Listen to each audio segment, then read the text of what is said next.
Tuss, the fresh maker. Now, if I didn't know any better, I'd say that you're looking at running for president again. Do it. Do it. Look at me.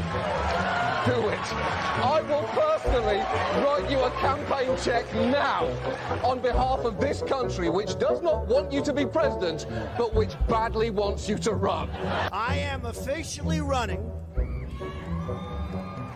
for President of the United States, and we are going to make our country great again. There's not going to be a President Donald Trump. I think that man will be President of the United States right about the time that spaceships come down filled with dinosaurs and red cake. Donald Trump has been saying that he will run for president as a Republican, which is surprising since I just assumed he was running as a joke. Donald Trump will not become president. I continue to believe Mr. Trump will not be president. Donald Trump will never, ever be president. Moderator, but apparently believes that Donald Trump is a clown. President Obama will go down as perhaps the worst president in the history of the United States! Exclamation point at real Donald Trump. Well, at real Donald Trump. At least I will go down as a president. You're never going to be president of the United States by insulting your way to the Let's see, I'm at 42 and you're at 20. We have a key race alert right now. Donald Trump now has reached the number of delegates needed to clinch the Republican presidential nomination. So right now, Mr. Trump, to answer your call for political honesty, I just want to say you're not going to be president, all right? It's been fun. It's been great. I love you.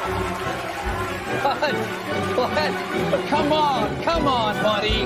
Donald Trump, while we project, will win in Kentucky with its 8th electoral votes, in Indiana with its 11th electoral votes, West Virginia, Florida, Tennessee, Mississippi, South Carolina, Alabama, Kansas with its 6 electoral votes, Nebraska with its 5 electoral votes, and Wyoming with its 3 electoral votes, North Dakota with its 3 electoral votes, and South Dakota, Texas, Arkansas, Louisiana, the state of Montana, Missouri, Ohio, Idaho, North Carolina. I, Donald John Trump, do solemnly swear. Do solemnly swear.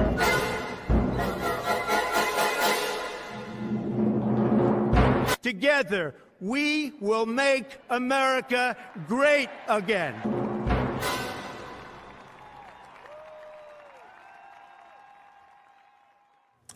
And we are live. What's up, everybody? What's up, Snake Pit? What's up to the 199? Welcome to CobraCast. I am your host, D-Day Cobra, and we have a great show in store for all of you tonight. I'm not even going to roast Tim Pool tonight. Not that much anyway. It's actually going to be, a normal show. A normal show for once. Normal by our standards, which isn't normal at all. I have like a certain amount of topics set up, but of course, chat is takeover. So we'll see what the chat does with this show. They always take it in whatever direction they want to take it. But how's everybody doing tonight on this lovely Friday? We had a great Friday Night Tights tonight, and now we're here for CobraCast 199. And I hope everybody is having a good night so far, getting ready for the weekend, as always. That's a good thing. We got the weekend coming up, and I'm looking forward to seeing what everybody has to say. And the first super chat of the night from Ben Simp 199. And that's not like Ben Shapiro. We're talking like Benology from, Tuesday night's main event. Ben should be Trump's VP. That's what Ben Simp 199. That has to be Ben doing that. There's no way there's somebody that's an actual fan of Ben. I refuse to believe that. That is Ben with a bot account, all right, making you believe he actually has a fan. There is no way in hell that he has a fan. Josie Pureblood says, hello to the best chat on the internet. Cheers to you, Jeremy, and the Snake Pit with 3 thumbs up. Thank you so much, Josie. I appreciate that, bro. Hope you're doing well. Jared the American, 2 Virginia schools are reversing woke name changes. Stonewall Jackson and Robert E. Lee's names will be restored to 2 schools in... Really? So they're restored... Let me look this up. I'll have to look this up, man. That's the woke bullshit is a temporary disease that I think is going to be eradicated in the next few years. It's going to take time. You can't just, snap. You can't do a Thanos snap and get it gone immediately. It's going to take some time, but I feel like the pendulum has started to swing in the other direction. Alan Tanasi for 10 says, was at yoga class the other day, was flirting with a girl in class, and the teacher got mad. She was probably jealous, so she wanted to kick me out. But I told her, namaste, no, namaste. What?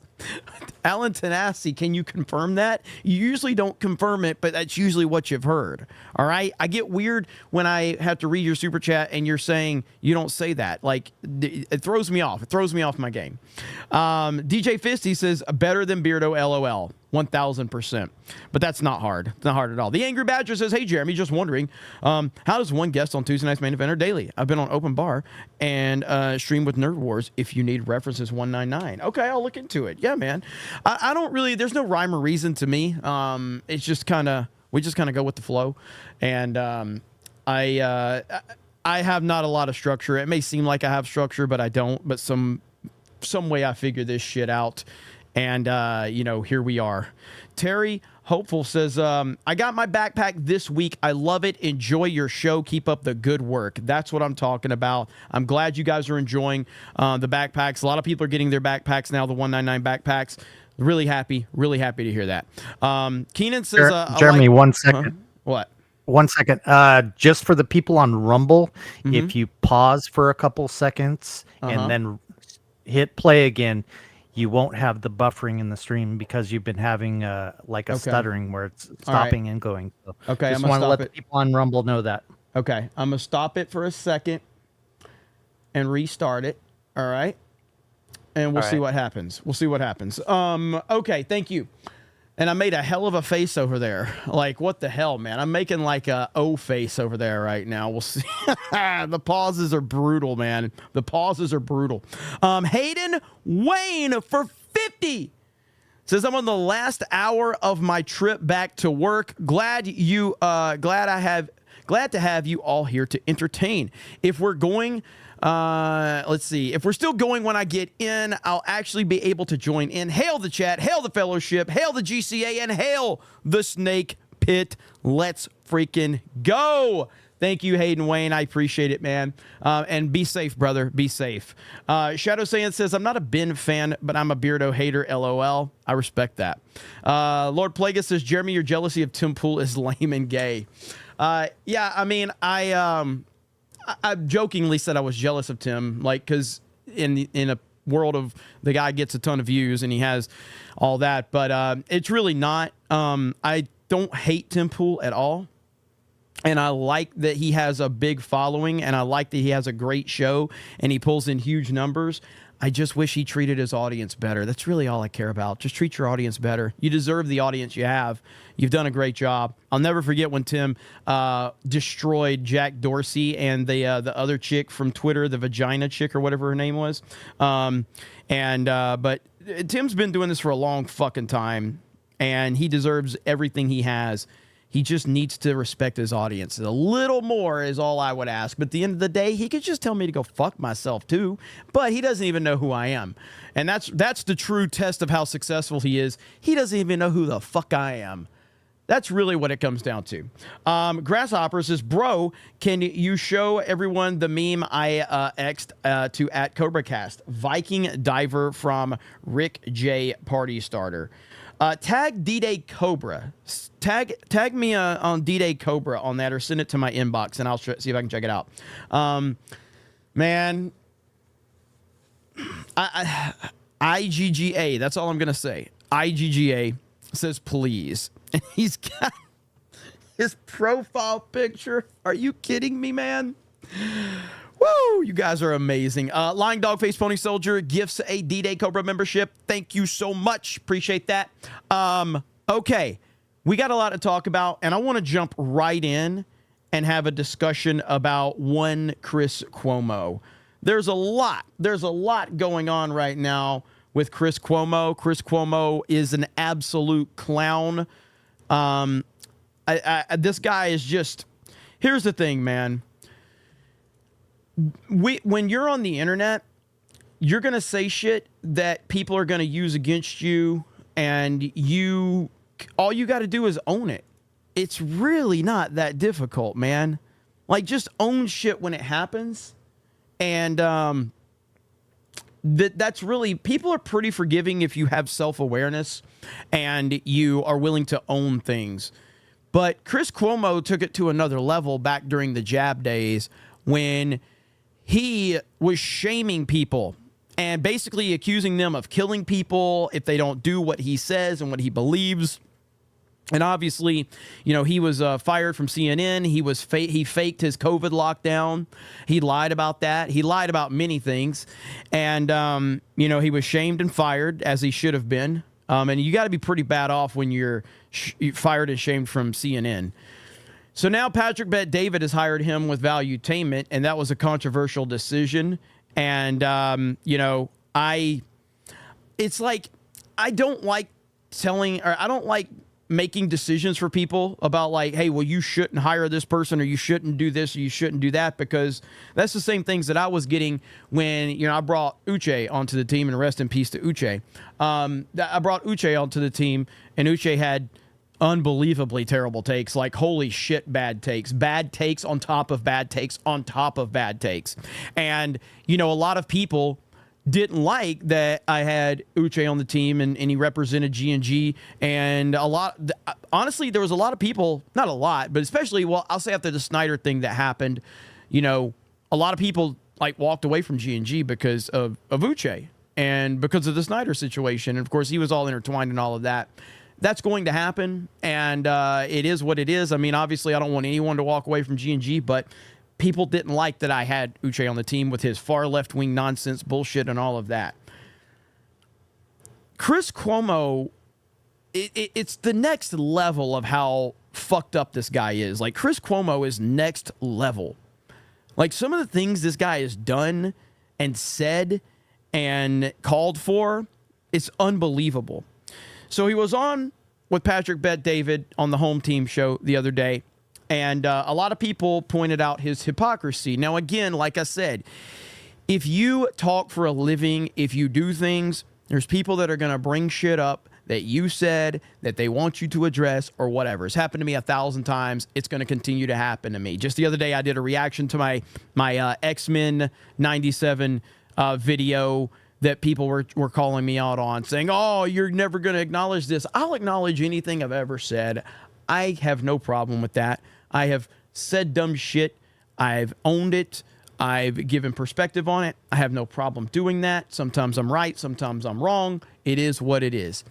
That's not how Chris Cuomo handled it, though. So we're going to look at a few of these clips right here from Chris Cuomo. And then Patrick Bet-David actually has a response to it. And we're going to watch that. I'll tell you something else that's going to get you a lot of hits. I am taking a, what do they call it? Like a regular dose, you know, whatever. They're trying to build up of ivermectin. Ivermectin was a boogeyman early on in COVID. You couldn't talk about it. That was wrong. We were given bad information about ivermectin. The real question is, why? Everyone's going to say Joe Rogan was right. No, Joe Rogan was saying, yeah, he was right. But that's not what matters. What matters is the entire clinical community knew that ivermectin couldn't hurt you. They knew it, Patrick.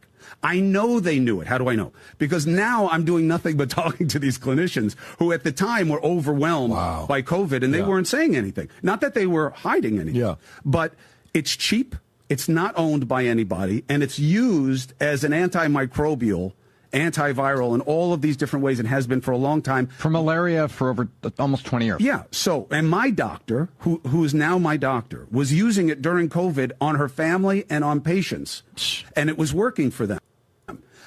So they were wrong to play scared on that. Didn't know that at the time. Know it now. Admit it now. Reporting on it now. So he said this. And then people were bringing up drugs for animal. This moment right here. Now, first of all, I did restart Rumble again because I saw it was still freezing up. So I did try to restart it again. So I am keeping an eye on Rumble chat as well. So just so you guys know. But we are also live on Kick and YouTube. So just keep that in mind. All right, here we go. People who are injecting drugs for animals and horse. And people telling them to. Oh, my God. What person? You know, you talk about, like, cancel culture and who to shame. Ivermectin, a dewormer, really? They are shaming themselves. No one has to shame them. They're shaming themselves. No, they need to be shamed. Yeah. They need to be called out and these are two of the worst fucking people on the planet right here. And again, this is where it goes to, like, it's beyond a bad take, man. It really is. But I guess it's just because he was my biggest issue is because he was part of the mainstream media. This is where it comes back to. Like, I don't really care that he just had an independent bad take, okay?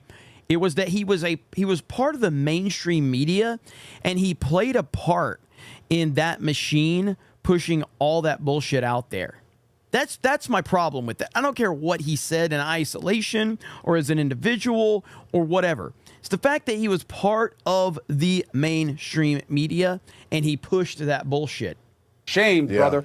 People who are injecting drugs for animals and horse. And people So that was the end of that. Now, there's so much more to this. We've got this tweet right here from Gina Carano. Gina Carano sent this tweet out. And she went all through all of this and showed this screenshot of Chris Cuomo messaging her. Chris Cuomo from CNN. Would you like a chance to clarify where your head and heart are before you are defined permanently by others? With a bunch of question marks. Yeah. How's Gina looking today versus how Chris Cuomo's looking today? Not a single person takes Chris Cuomo seriously at all. So who was defined and who wasn't Chris Cuomo? Who was defined and who wasn't? It's absolutely insane. It really, really is. Then you got this one right here. Effective, conscientious actions. Staying home. Hey, proles, scamper back to your hovels. Go inside. Do you hear me?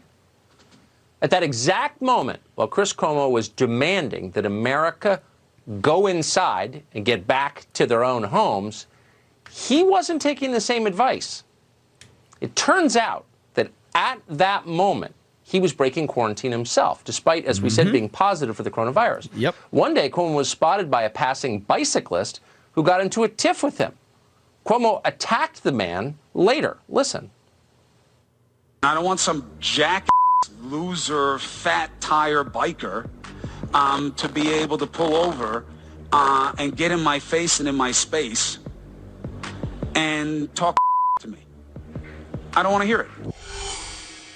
David Whalen is the jackass, loser, fat-tired biker in question, the cyclist Chris Cuomo tangled with. And he joins us tonight with his side of the story. I don't think we've ever had a jackass, loser, fat-tire biker on the show, but we're happy to start tonight. Thanks so much for coming on. So tell us about your exchange with Mr. Cuomo.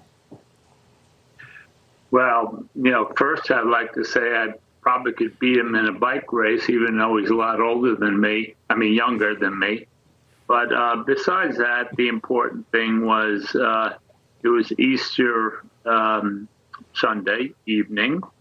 It was chilly, cold. I grew up about 1,000 feet from where he's building his new house, which is nothing but a steel frame. And I did a ride, and I go by down a trail that runs past where his new structure is being built, and there's a bunch of people there. I've been riding for 7-8 miles, take a little break, just looking. And a woman says, "May I help you?" And I said, "No, I'm just looking." And she starts walking out a little closer, and they're pretty far away. I have very good eyes.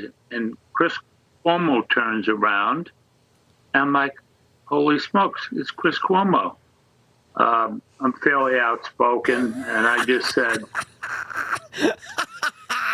Look at Tucker. Look at Tucker right there. Tucker cannot hold it in. Tucker is so awesome. I fucking love Tucker Carlson so much. Look at that smile on Tucker's face. That's fantastic. We got to back it up just a second because there we go. she starts walking out a little closer, and they're pretty far away. I have very good eyes, and Chris Cuomo turns around, and I'm like, holy smokes, it's Chris Cuomo. I'm fairly outspoken, and I just said, don't you have the coronavirus? Shouldn't you be quarantined?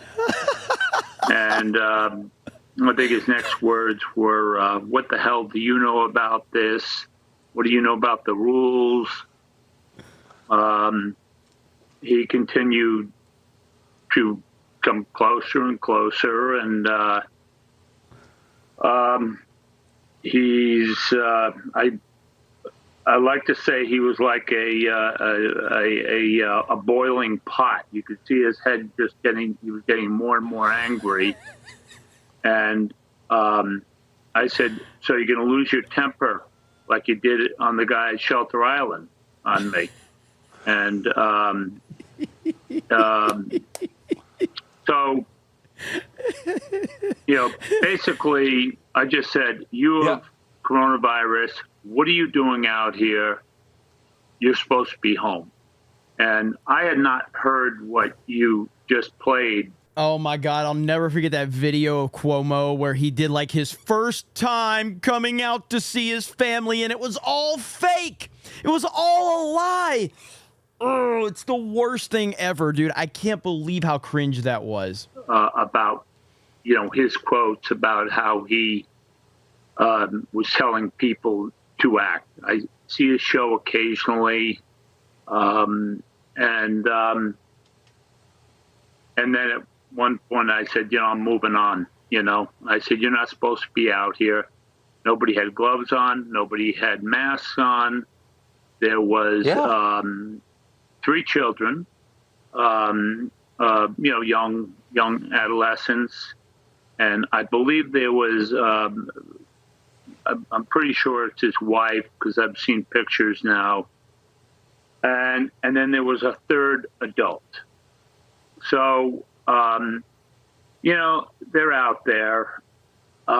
They probably have cabin fever, like everybody that, has these, is in the situation has, and they,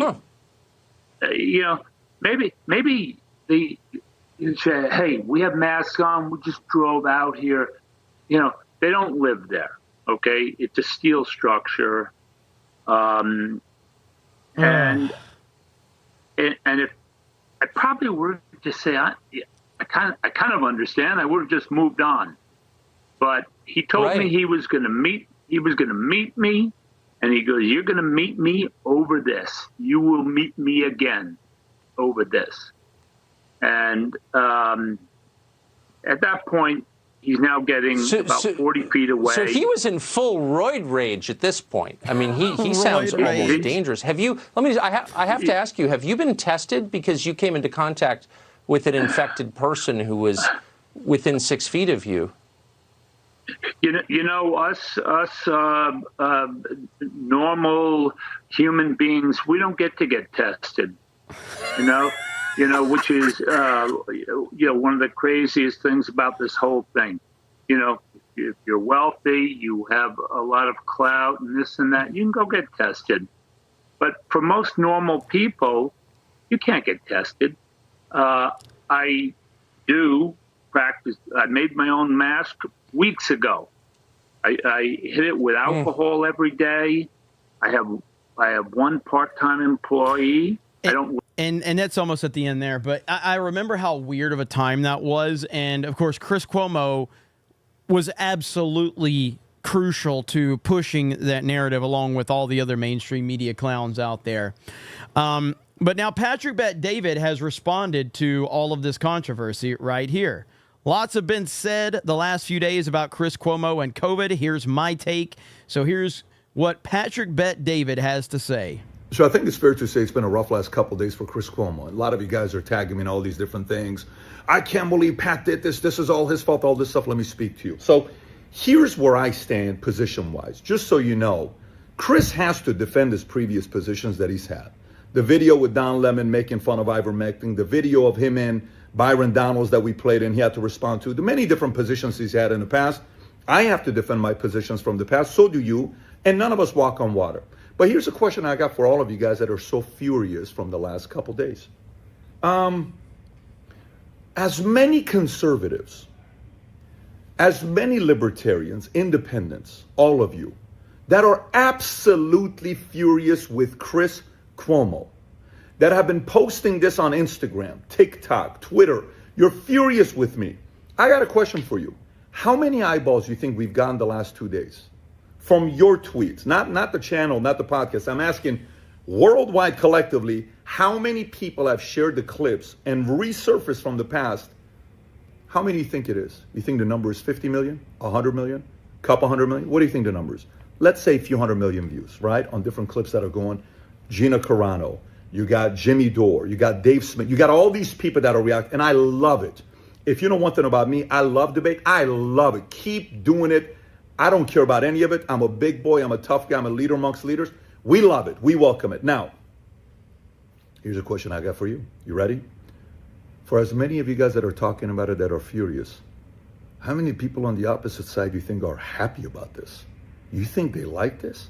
I guarantee you, 5 times as many people on the opposing side who were pro-vaccine, who forced it down your throat, who forced it down military guys that had to get out, who made everybody feel guilty, who made people have to quit their jobs or unessential or whatever the bullshit was. I guarantee you, people from the NIH, I guarantee you the Fauci folks, I guarantee you they are absolutely infuriated that that conversation actually took place. You know why?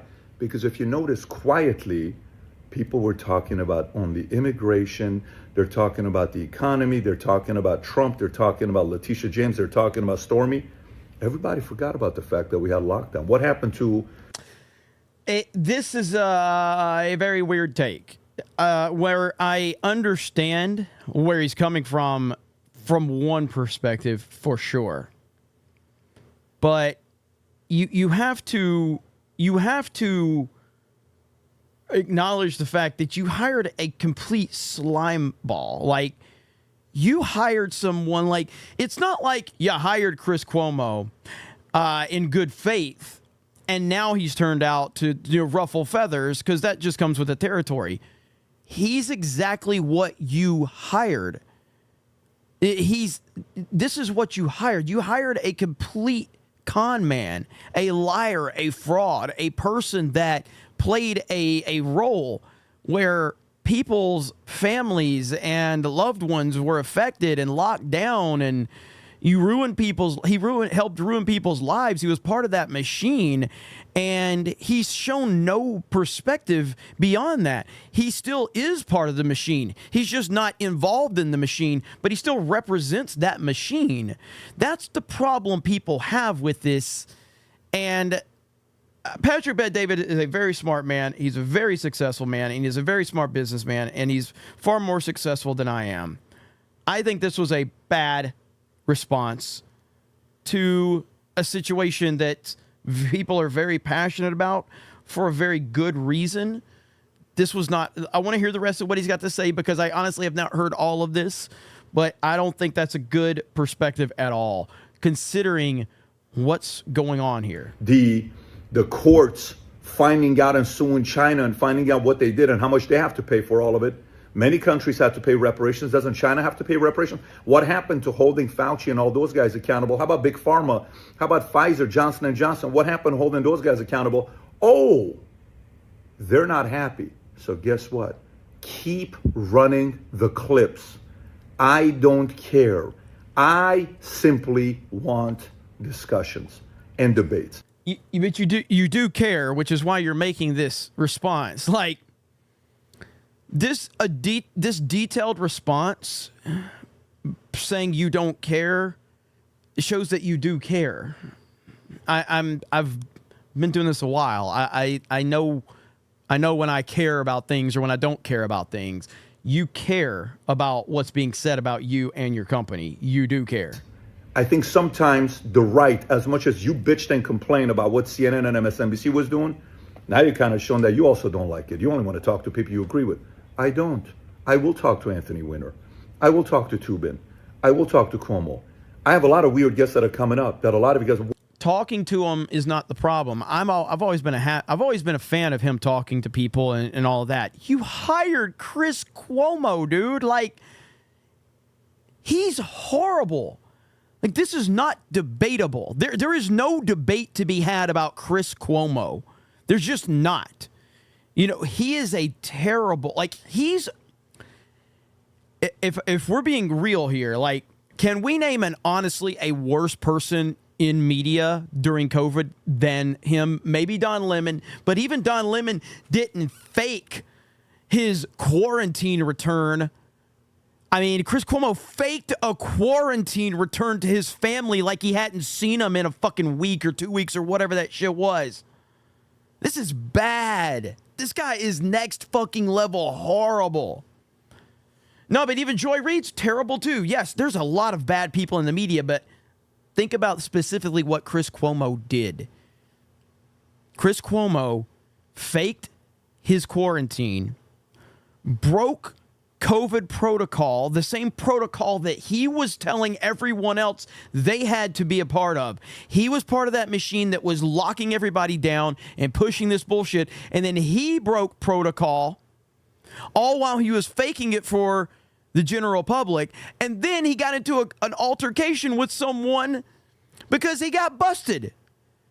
This dude is he is a bad dude, like a horrible person. What the hell? I'll talk to all of them because I want the conversation so you can react to it and criticize it, and we can get to bring millions of eyeballs to people who forgot what they did to the rest of us in 2020, 2021, 2022. I haven't forgotten. I have not forgotten what happened. Simply, I have not. Never took the vaccine. My wife never took it. My kids never took it. My dad, who's 78 at the time, he's 82 today, took it and took all the boosters. We didn't support it, but we're like, go do it. If you're worried about it, do it. My nanny did. And in a company at the time of 30,000 agents, I brought it up to my guys and I said, if you want to do it, do it. If you don't want to do it, don't do it. But you get to ask me where I'm at. We never once took anything. That's our position. We're comfortable with it. So I hope this makes sense to you to know that I am very comfortable with the conversations we're having, and we're going to continue doing this. So if you want... I don't, for me anyway, I can only speak for me. I can't speak for anybody else, but I can try to have perspective for what a lot of people's problems are. But I'm speaking directly for me. I don't care that he has people like Chris Cuomo on and gets viral attention for him. I don't care that he has people like Anthony Weiner on and gets viral attention. I don't care about having people on that gets viral attention. You hired Chris Cuomo. You hired him to be part of your company. You're acting like this is only about getting viral clips, but people are upset that you hired him. You hired a con man, a liar, a sleazeball. That's that's my problem anyway. A place that's an echo chamber, Valuetainment will never be that place. We'll bring people, we'll get them to give their positions, and you, the rest of the world, gets to react and you get to criticize me, the guest, anybody else. But as long as we're bringing eyeballs to it, I'm happy about it. God bless. Well, there you go. So there's Patrick Bet-David's response to it. And again, listen, I disagree with him on that topic massively. I do like Patrick Bet-David, and overall he's a massive net positive for sure. But I can't support that decision, man. That's a bad decision. That's rough. That's a next level bullshit, man. I just can't. Chris Cuomo is just he's such a bad person in every single way. And that's my problem with it right there. So let me see how everybody in the chat is doing right now. Hello, everyone. Welcome in. Lying Dog-Faced Pony Soldier with the $20 says, I was horrified by the COVID Yahtzees and the mass formation psychosis. My escape was to sell everything and move to one of the reddest countries in one of the reddest states. It's a peaceful information battle from here. Yeah, I mean, again, I'm happy that I was in the state of Florida when all that went down. And again, I pointed out that, like, I know DeSantis liked to campaign on the fact that Florida never locked down. It did. It was a very short period of time, though.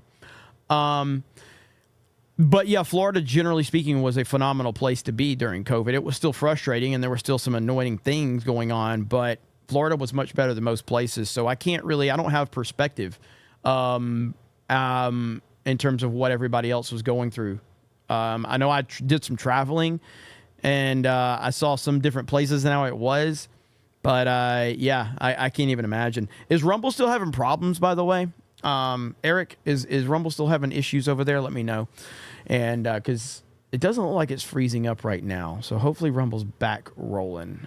Maybe. Forest through the trees. What's up, Eric? It's still locking up a little bit for me. So it's, okay. I don't know what to do about it. I can restart it one more time, so I'll restart it one more time, and then we'll go from there.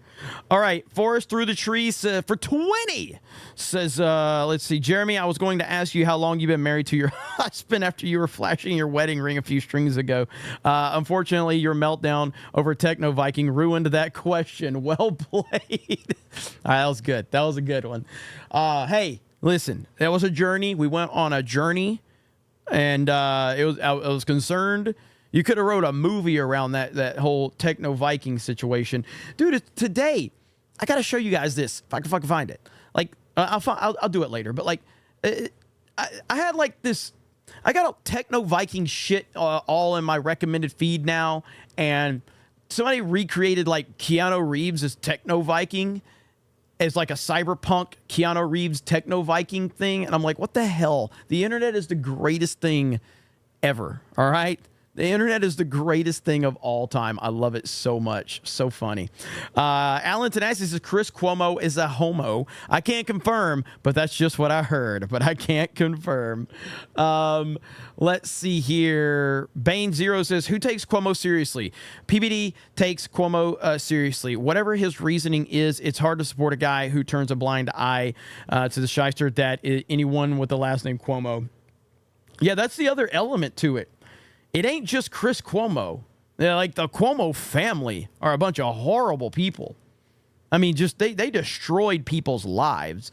And, yeah, that's another element to it. Didn't even think about that. Forest Through the Trees says, has anyone considered what if Trump were to pick Alex Jones for VP? Maximum checkmate. The corporate press meltdown would be priceless.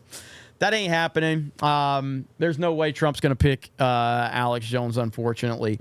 But we do have a little bit of, like, he talked about some stuff. We're going to cover it a little bit later, but there's a pretty interesting story out there around that. Ben Simp199 says, not Ben's alt account or Krista's. Hashtag justice for Ben.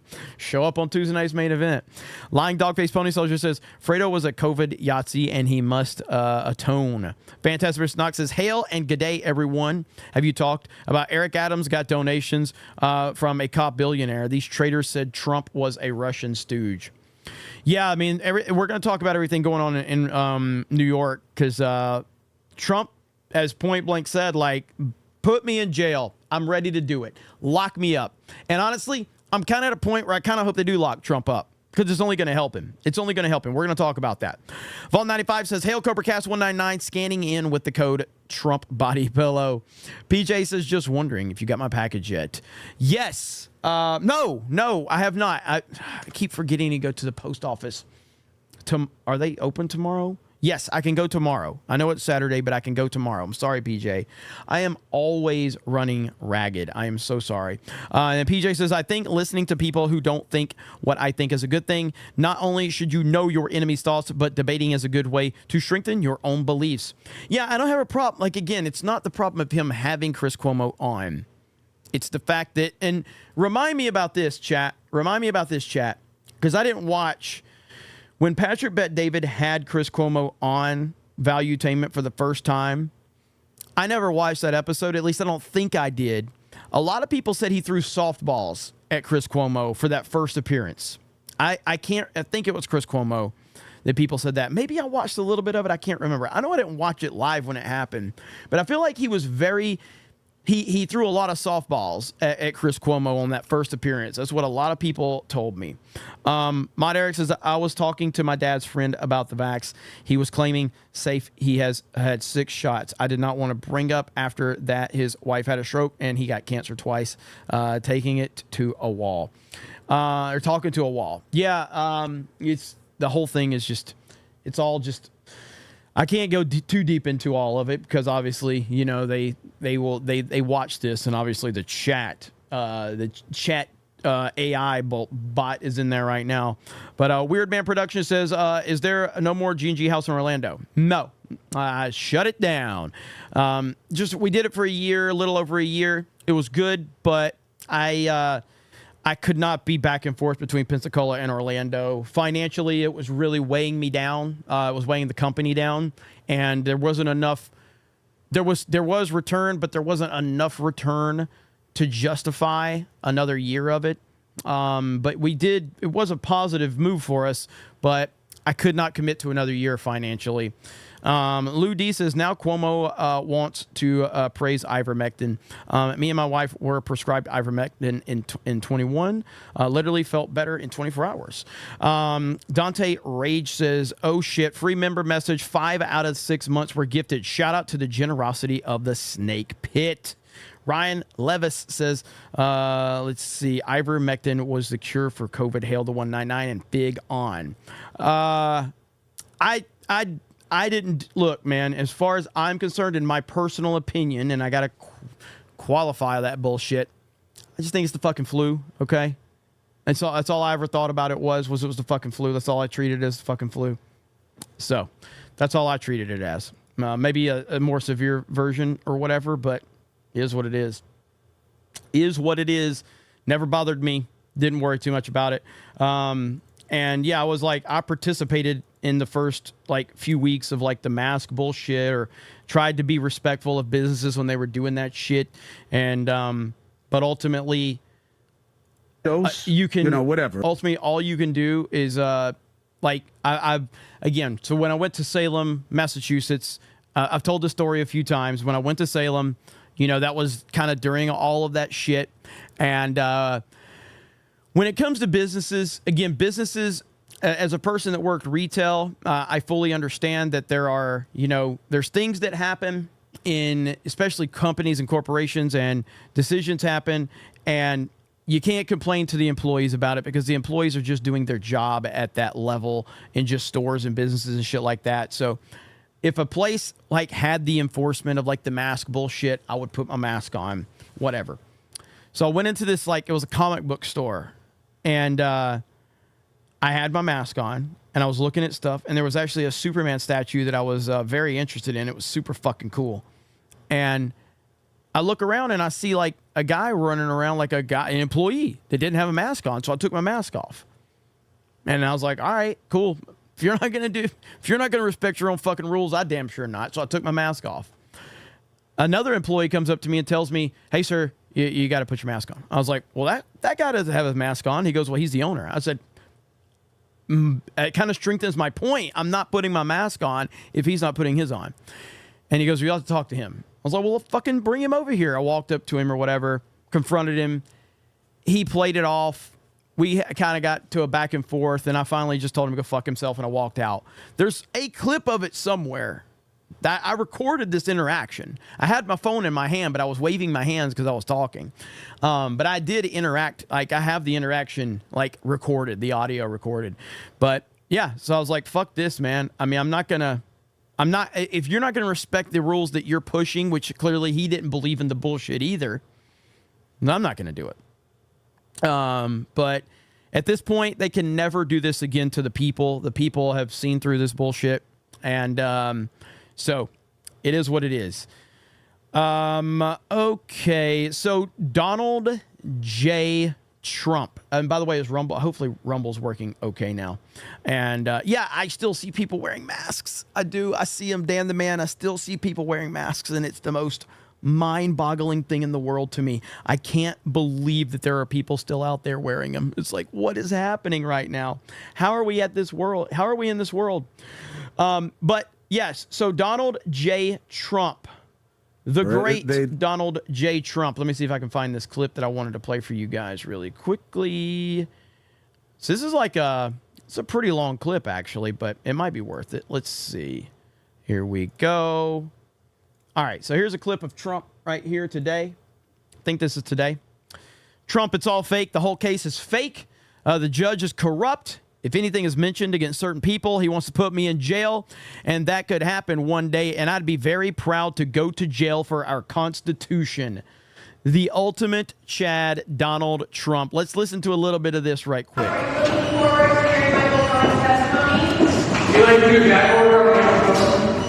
President, are you going to testify this week? There is no gag order to Michael Cohen. What the judge did was amazing, actually. It was amazing. Everybody can say whatever they want. They can say whatever they want, but I'm not allowed to say anything about anybody. It's a disgrace, and you see it. The media sees it. And it's really very sad. If you look at the legal experts and the legal scholars, every one of them say this trial is a scam. It's something that should have never happened. By the way, it could have happened 7 years ago. They bring it right during the election. Nobody sees that. Nobody talks about it. This should have been.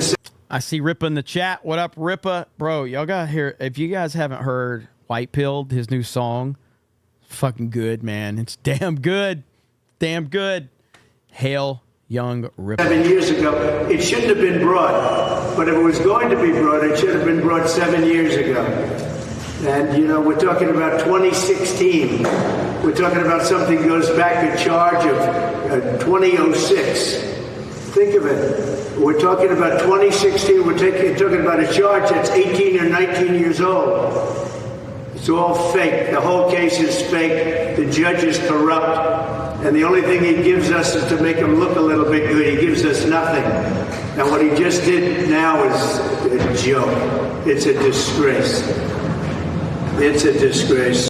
Magnum Norris says, why do I watch this fuck face? Because he supports Trump, LOL. Damn, Magnum Norris. For only 10, I get called a fuck face? For only 10? That's all I'm worth to you? You know I'm messing with you. Thank you, Magnum Norris. I appreciate you, man. So I just want to mention right here, Biden made a claim that inflation under Trump was 9%. When it wasn't, it was a tiny fraction. It was 1.4%. And actually going down. We had essentially almost no inflation, but we had 9% inflation, and that's a fake number because not everything was included with Biden. And if you add it all up, I think it's a 50% inflation tax. I call it the Biden inflation tax. So he lies, and he lies about everything, including his golf game, because he can't hit a ball. He can't hit a ball 100 yards. Lies about everything, but he came out, I saw that. Yes, he's campaigning right now, Dave and Foley. That is exactly what he's doing. He's campaigning. Again, man, we're talking about the King of New York. He's twisting this whole thing to his advantage because that's what he does, because he is the master. He's a master showman. He's a master at all of this, and he's just turning all of this to his advantage. Last couple of days, he was talking about the Trump inflation was 9%. No, his inflation was 9%. That's a tax on the American people due to gross incompetence. And it was all started because of his energy policies, his stupid Green New Deal energy policies. And you wait till you see. If we don't win this nation is finished. You wait till you see what would happen, because all of that stuff will be closed up. He let. Yeah, exactly. Magnum Norris. Holy shit. For 100. The first MAGA red bomb of the night. A true Trump supporter with the MAGA red bomb. You eat weenies like a honey badger. glad if my energy policies go through, because energy was starting under what they were doing, starting to go up so high. So he let a lot of them continue, including the drilling, because the prices were going so high for gasoline and energy. And now he comes out and he actually says, I guess with a straight face, but I'm not sure he knows what he's saying anyway, that it was 9% under Trump. So at least the New York Post, and I hear the Wall Street Journal, and a couple of others did correct it. Now, it was 1.4. Trump campaign. I know you guys don't watch me, okay? You watch Benny. Maybe they need to tell Benny this. Trump campaign. Not that it's bad, because the audio was actually pretty good here. But get some better mics for these moments. Get some better microphones. This is a campaign moment for Trump. Get him some better mics, all right? And then to the Trump team, Trump, you guys need to take this and you need to put the subtitle, the whole Mr. Beast subtitle thing that everybody's using, put them on there, blast these out to social media. They would get more views and shared more if the audio was better, all right? Get better mics. I'm texting Benny tomorrow, and I'm going to tell him to get the Trump campaign to do this. It was actually lower than that. We included everything. They didn't include everything. They took some of the worst categories and didn't include them in the 9%. So his 9% is actually much higher than that. But it's a tax over a 4-year period of more than 50%. And I call it the inflation tax, the Biden inflation tax. Now here's another one that just came out, Axios. No friend of mine. They say that Biden's big donors fume over Israel criticism. Biden's donors.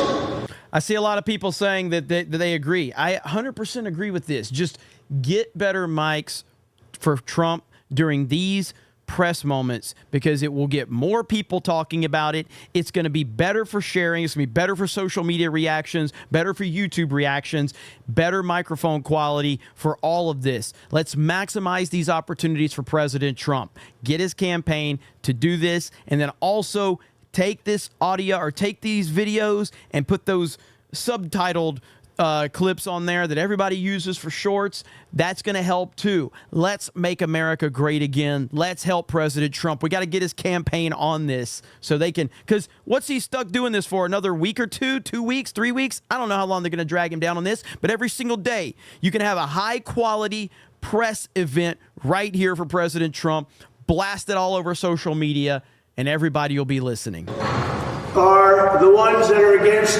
Israel. So somehow, maybe those people, Jewish people that vote for Democrats or vote for Biden, if they look at what they're doing, the donors to Biden are against Israel. Very much and vehemently against Israel. They hate Israel. And that's why Biden hates Israel, because he goes with his donors. And he always has. So they ought to start thinking about that. And now you have the lawfare implosion. This is the Wall Street Journal. Kim Strassel is a great reporter. They ought to read this story because it talks about what's going on here. What's going on here is a disgrace. Jonathan Turley just came out. This case is becoming legally obscene. It's, the articles are unbelievable. And I'd hand you the articles, but the problem is I'm not allowed to.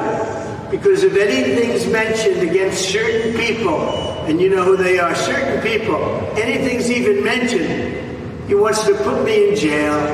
And that could happen one day, and I'd be very proud to go to jail for our Constitution. Because what he's doing is so unconstitutional. There's never been anything like it. This is story after story right here. Dude, if they put Trump in jail, it will be the greatest gift to his campaign ever.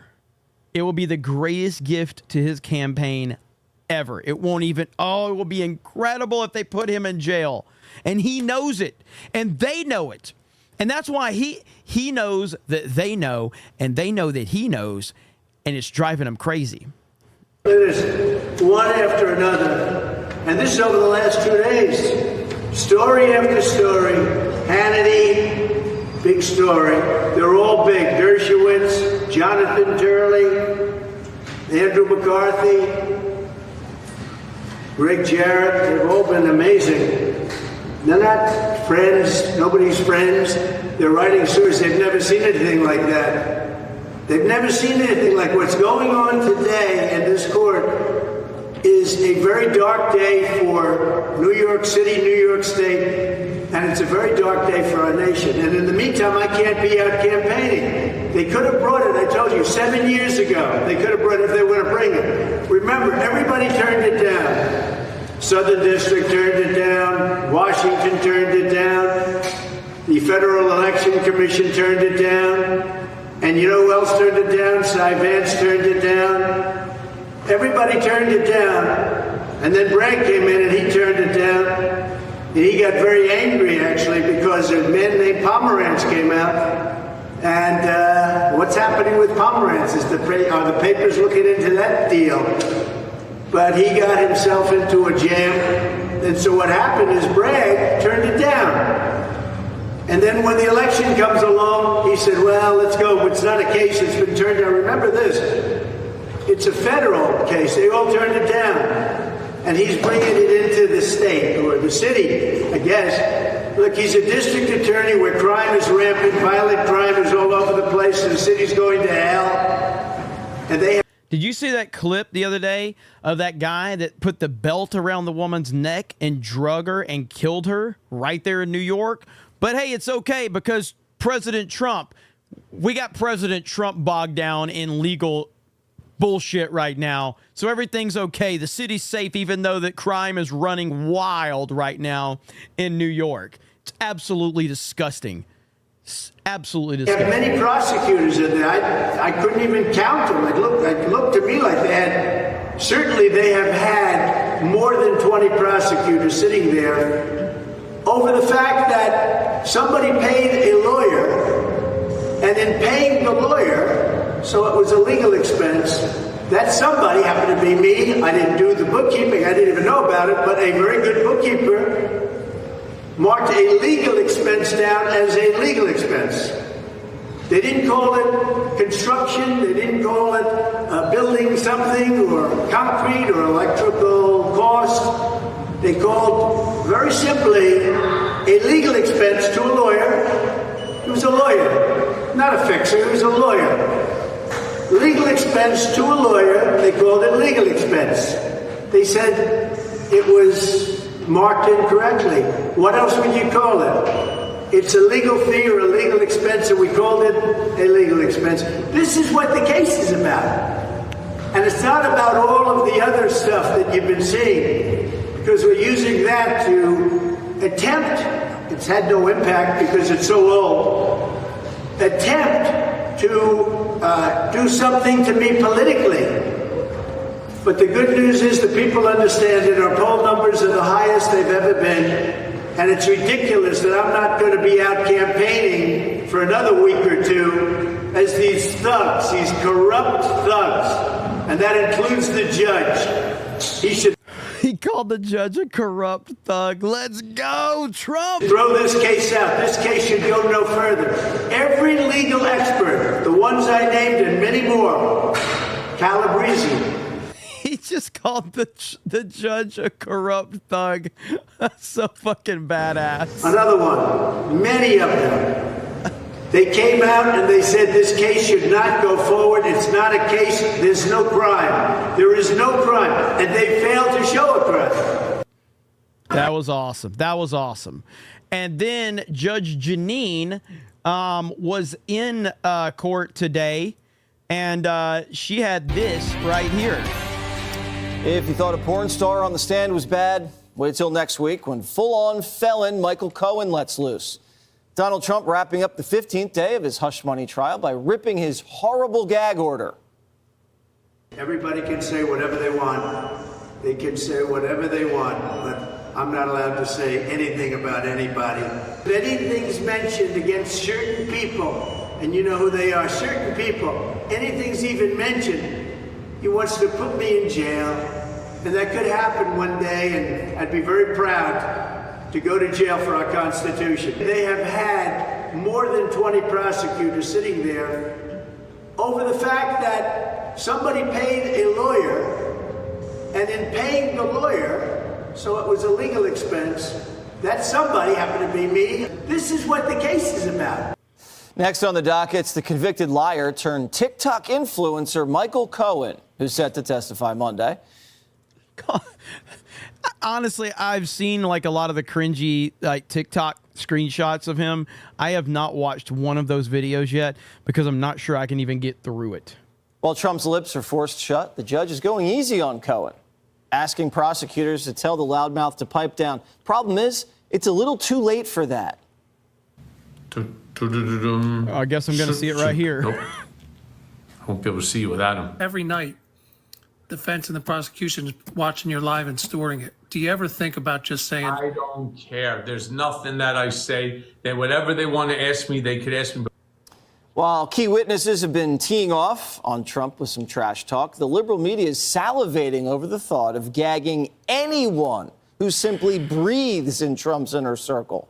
We know that Donald Trump is under a gag order, and yet you have someone close to him who would like to be potentially his vice presidential running mate saying the judge's daughter is a political operative who raises money for Democrats. And is there anything Judge Merchan can or should do about people who are close to Donald Trump saying things that maybe he can't? I don't think so, Chris. So, Judge, you were back in court today. Tell us about it. Well, okay, there's so much that went through my... Let me tell you something. I'm sitting in that courtroom, and I'm looking at the judge, a guy who's wearing a robe, literally saying to the prosecutor, Mr. Prosecutor, could you tell Michael Cohen that I asked you to tell him not to talk? Talking about a spineless wonder. All right. The judge does not want to gag Michael Cohen. He refuses to because he's part of this whole conspiracy to convict Trump. The truth is, if you're going to gag Donald Trump, which you don't have a right to do in this case, you've got to gag Michael Cohen. Everybody knows that. The ordinary American out there knows it. But when he turned into such a wuss, he said, can you tell him that I'm asking you to tell him, well, are you stupid? Do you not know you're a judge? Not Judge only that, Janine is awesome. but Alvin Bragg comes in the courtroom. He comes in and he squeezes in a bench next to his bodyguard. The two of them are sitting there. And I'm saying to myself, what the hell are you doing in this courtroom? This isn't... Because he's fat. Just want to put that out there. Expired misdemeanor that we don't even know is true. And what you're doing is you're coming in here to make sure that that jury knows this case is important to Manhattan, while there are people in jail who've been sitting in jail for years on violent felonies, murders, rapes, violent felonies, who can't get to trial because of COVID. But you got to try Donald Trump. You got to pull him out real early and give him to a judge who has already established his hatred for Donald Trump. Now, let me tell you more. Today was all about technical stuff, laying a foundation so they could get the tweets in, so they could get the text messages in between Stormy Daniels' assistant and Dylan Howard for AMI, American Media, okay? At the end of it, did Donald Trump have anything to do with this? No. We have been watching for days a nut job who speaks to dead people, who thinks she lives in a haunted house, who wants to take up reading tarot cards, who wants to make America horny again. And you want to make this woman a main witness when she's prejudicial per se. Lawyers know what I mean by that. Now we're getting a serial liar, as a federal judge called him, a serial perjurer, a whole case about whether or not payments were made to reimburse this serial liar for what? Nobody can tell us what they're for. And then we had Madeleine Westerhout. She said the checks would come from Manhattan. He'd barely look at them. He'd just sign them, and then they'd go back. And so he wasn't examining this stuff. She said he was a multitasker. Donald Trump would be on the phone. He'd be signing checks. He'd be talking to people. He's signing checks. You can't even show if he signed the check that he knew what he was signing, other than Rona sent it to him. And Rona had no knowledge of the agreement, allegedly, between the woman who lies for a living, lays for a living, and lies for a living. Well, wow, I like post-courtroom Judge Janine. She was fired up. She was fired up. Love it. Shot out of a cannon. Kennedy, your thoughts on today? No, Judge Janine is absolutely fired up. And it just goes to show you how politically charged and emotionally charged this case is. And if this were such a big deal, why are we trying it 8 years later? And, you know, it made me wonder, if that's the case, are Alvin Bragg and, Matthew Colgarten or whatever. Colangelo. Are they going to collude in 8 years to put Hunter Biden on the stand? I think we have about as much chance of seeing that as we do Miss Daniels regrowing her cherry and putting it in her Shirley Temple. Oh! Wow. I'm thirsty all of a sudden, Greg. This is Friday. It is Friday, and it hasn't even started yet. I love how the media demands that we treat the content of this trial with utmost seriousness. No, you treat it with the seriousness it deserves, which is none. Right? Yes. This is a trial where, as you say, the actual charge isn't being discussed, where instead you have a porn star babble about a tryst that took place years ago, one that, by the way, is legal, and then you tell us, you need to take this crap seriously. This would not pass muster on people's court. Judge Wapner and his bailiff Rusty would have this dismissed before Rusty Burrell. They would dismiss it before Doug Llewellyn gets his hair styled. I'll tell you what I do take seriously: the intent of the trial and the ability of the government to make this happen. This is not a legitimate law. It's quote, even by their standards, unprecedented.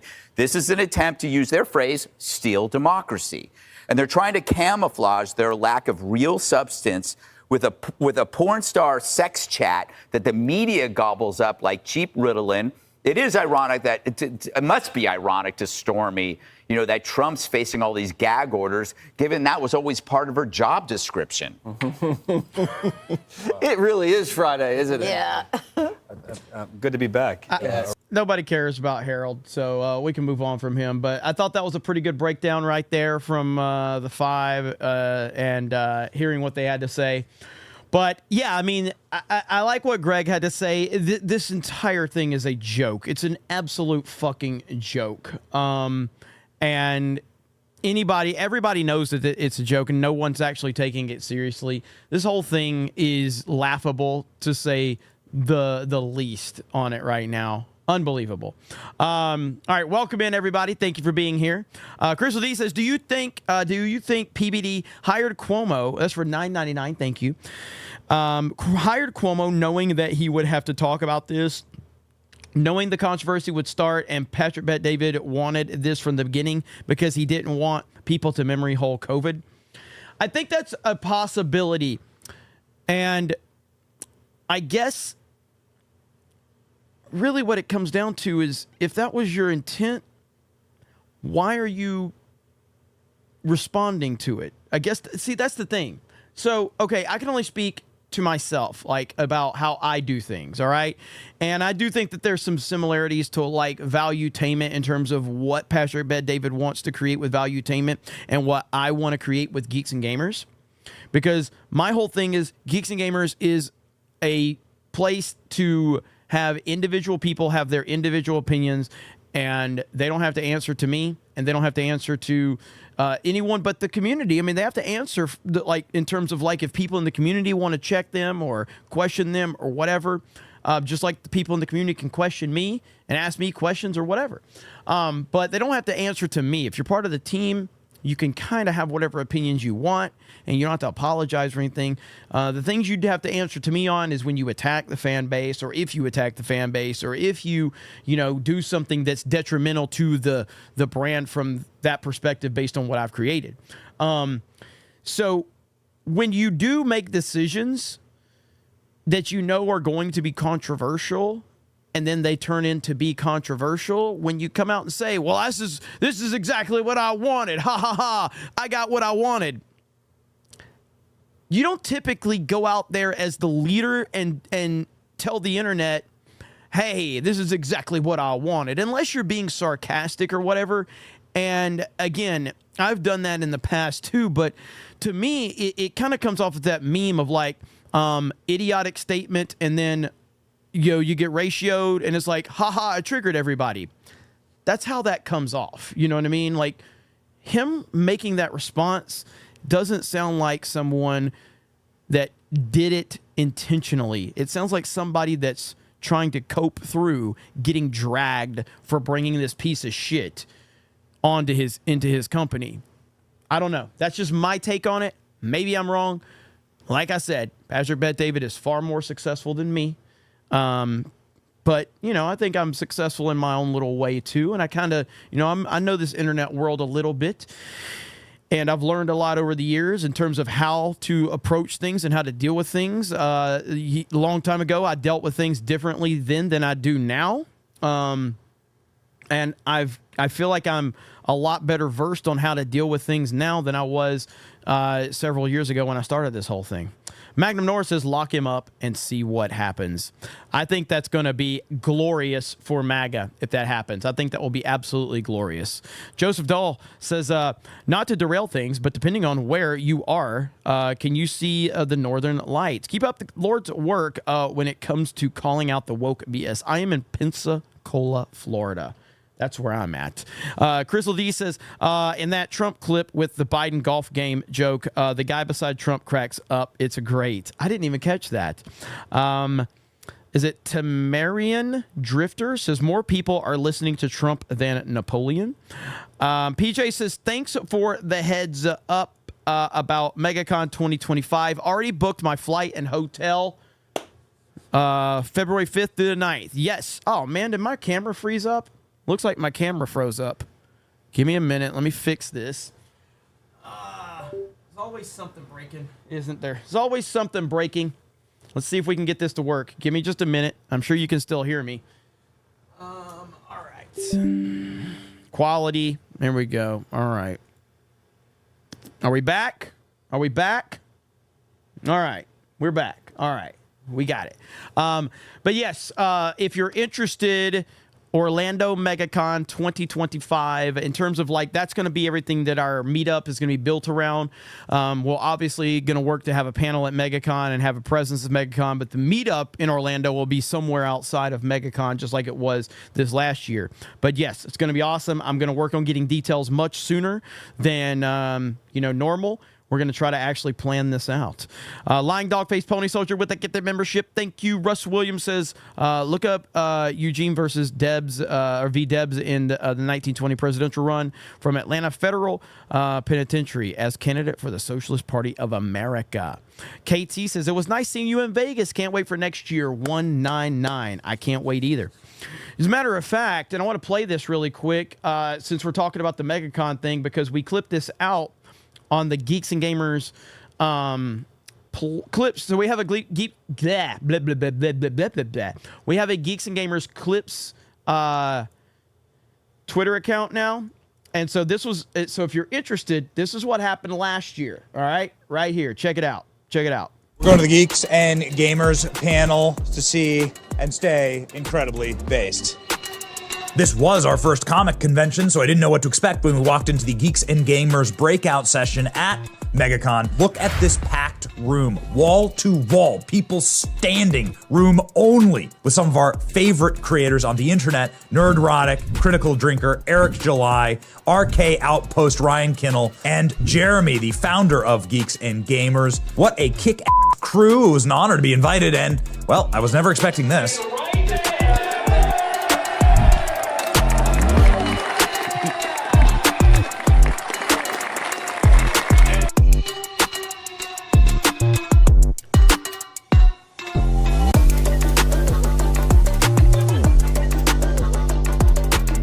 MAGA.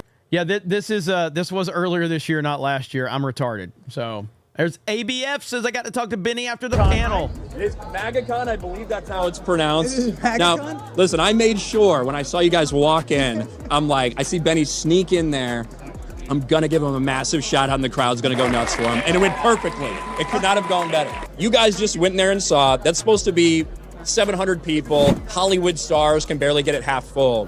And it was jam-packed for our entire It was panel. wall to wall. There were people standing along the walls. Yes, which is absolutely phenomenal. So it's just a testament to everybody out there. It's amazing to see. The movement has been going on for a long time, and finally people are starting to realize, people in the business are starting to realize we've been doing it wrong the whole time. We've been ignoring all these normal people and pandering to freaks.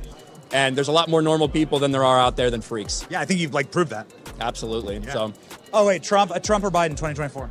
You know, obviously Trump. Hey, Trump or Biden 2024? Excuse me, sir. Trump or Biden 2024? Who are you? I'm a reporter for MAGACon here. Okay, I'm a Nikki Haley fan because Fox News told me to be. Explanation was not they didn't like Donald Trump. They said he participated in an erection And I have to, and it's insurrection, sorry. Of course, Trump 2024, MAGA. If Joe Biden was a character in the MCU, who would he be?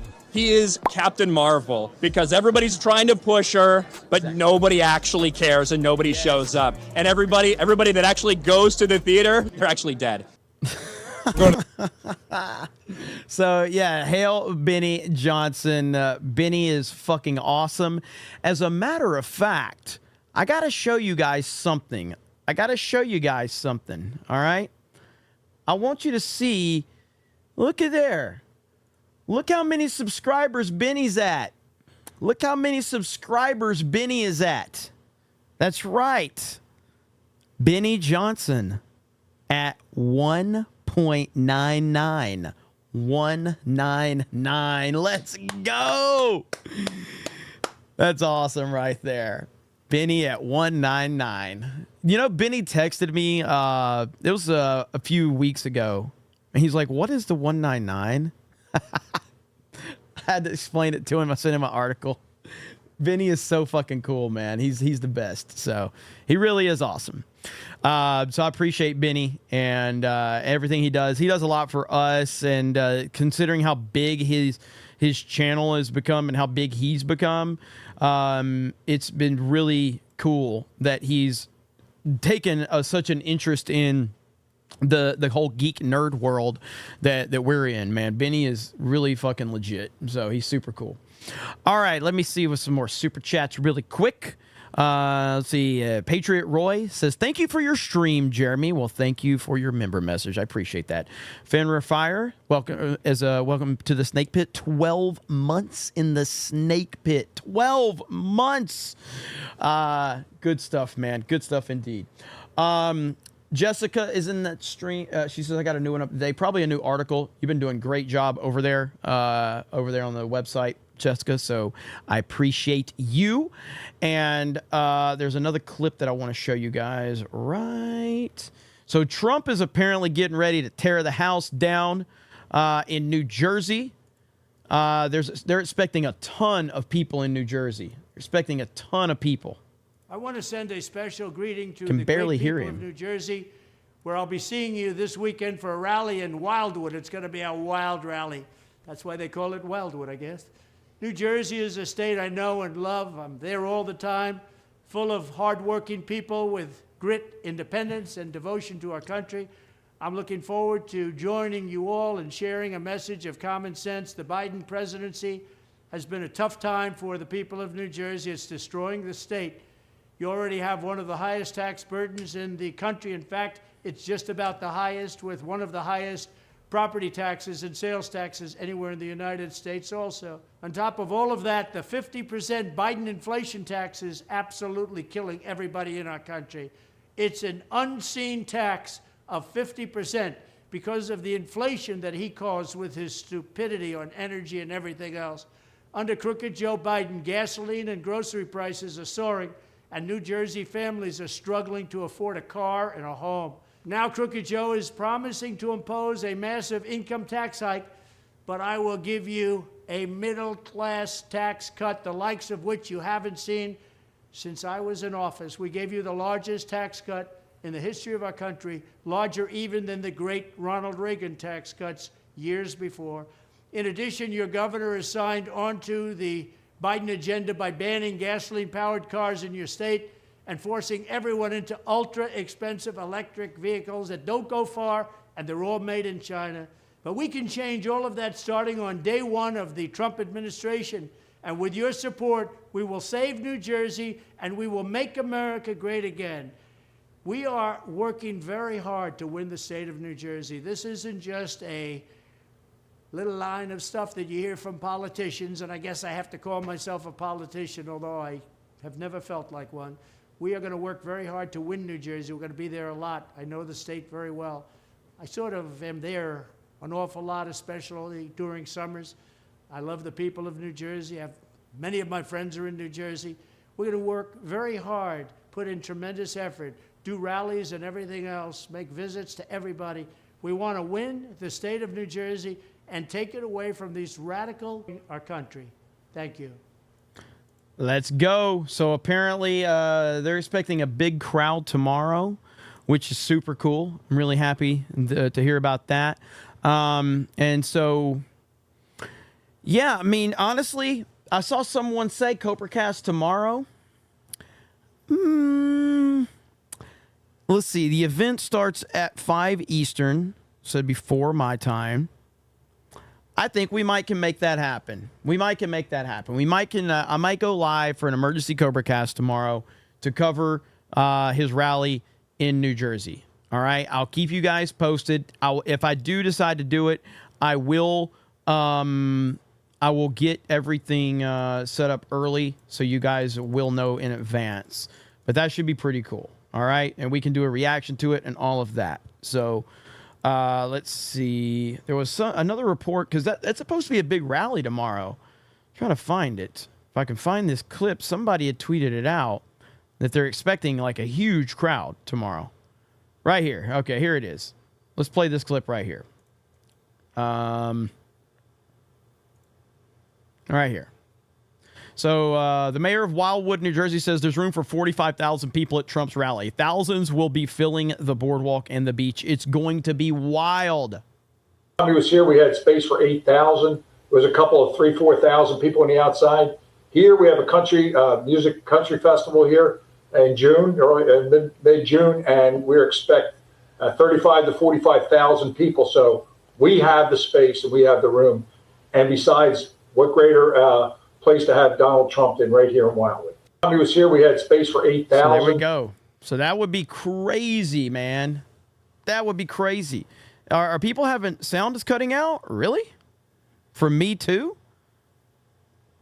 For me or just on the video? Hang on. Let's see here. Let's see if this scene works better. All right, is it here? For me, the sound's cutting out, or was it just a video? Let me know.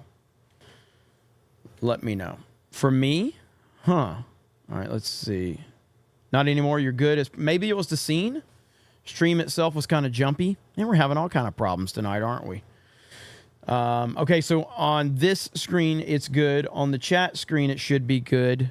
So we'll see. We'll see what happens. All right, we've got Magnum Norse says, I'm going to be at MegaCon. Retards Unite. Let's go. Let's go. I can't wait, man. It's going to be awesome. It's going to be awesome. So, Magna Defender. Apparently, there's a new Coof variant called Flirt. It should be called Go Fuck Yourself variant because that's what those journalists deserve. Oh, man. Yeah. I mean, they're going to... There's no doubt they're going to come up with something, all right? And everybody needs to understand that. It will 1,000% happen. I want to show you guys this really quick. So this was interesting. All right? Right here. Okay? So Trump was asked who his vice president will be live. This is a Benny Johnson video. Worth 1,000 words. And so what is this photo worth to you? I mean, this is an epic photograph. Donald Trump, Tucker Carlson, at Trump's golf club, overseeing the tournament and having themselves great time, obviously discussing something of incredible import, a very attentive, very like... Audio still having problems? My audio still having problems? Let me know if you guys are still happening. Cellular Dreams says, Jeremy, what happened to CobraCast 5 days a week? My schedule has just gotten so crazy with Geeks and Gamers. Let's see. I'm waiting for everybody to tell me if the audio is good or not. Audio issues all around. It's the video playback. Sounds fine to me, says ABF. No, you're good. Audio is good. Boomers in the chat. All right.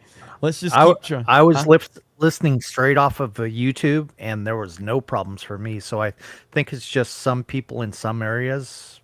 Tweetatone says, refresh, you idiots. Fixed on my end. All right. I didn't call you idiots. Tweetatone did. Okay, so just keep that in mind. Focused, very directed, and then laughing their asses off. Yeah. A lot of people saw these photos. Of course, Donald Trump had announced he was running for president. This is when Tucker Carlson was still back on, was still on Fox News. And a lot of people are like, wait a second, they seem really chummy. And these guys seem to be really, really getting along.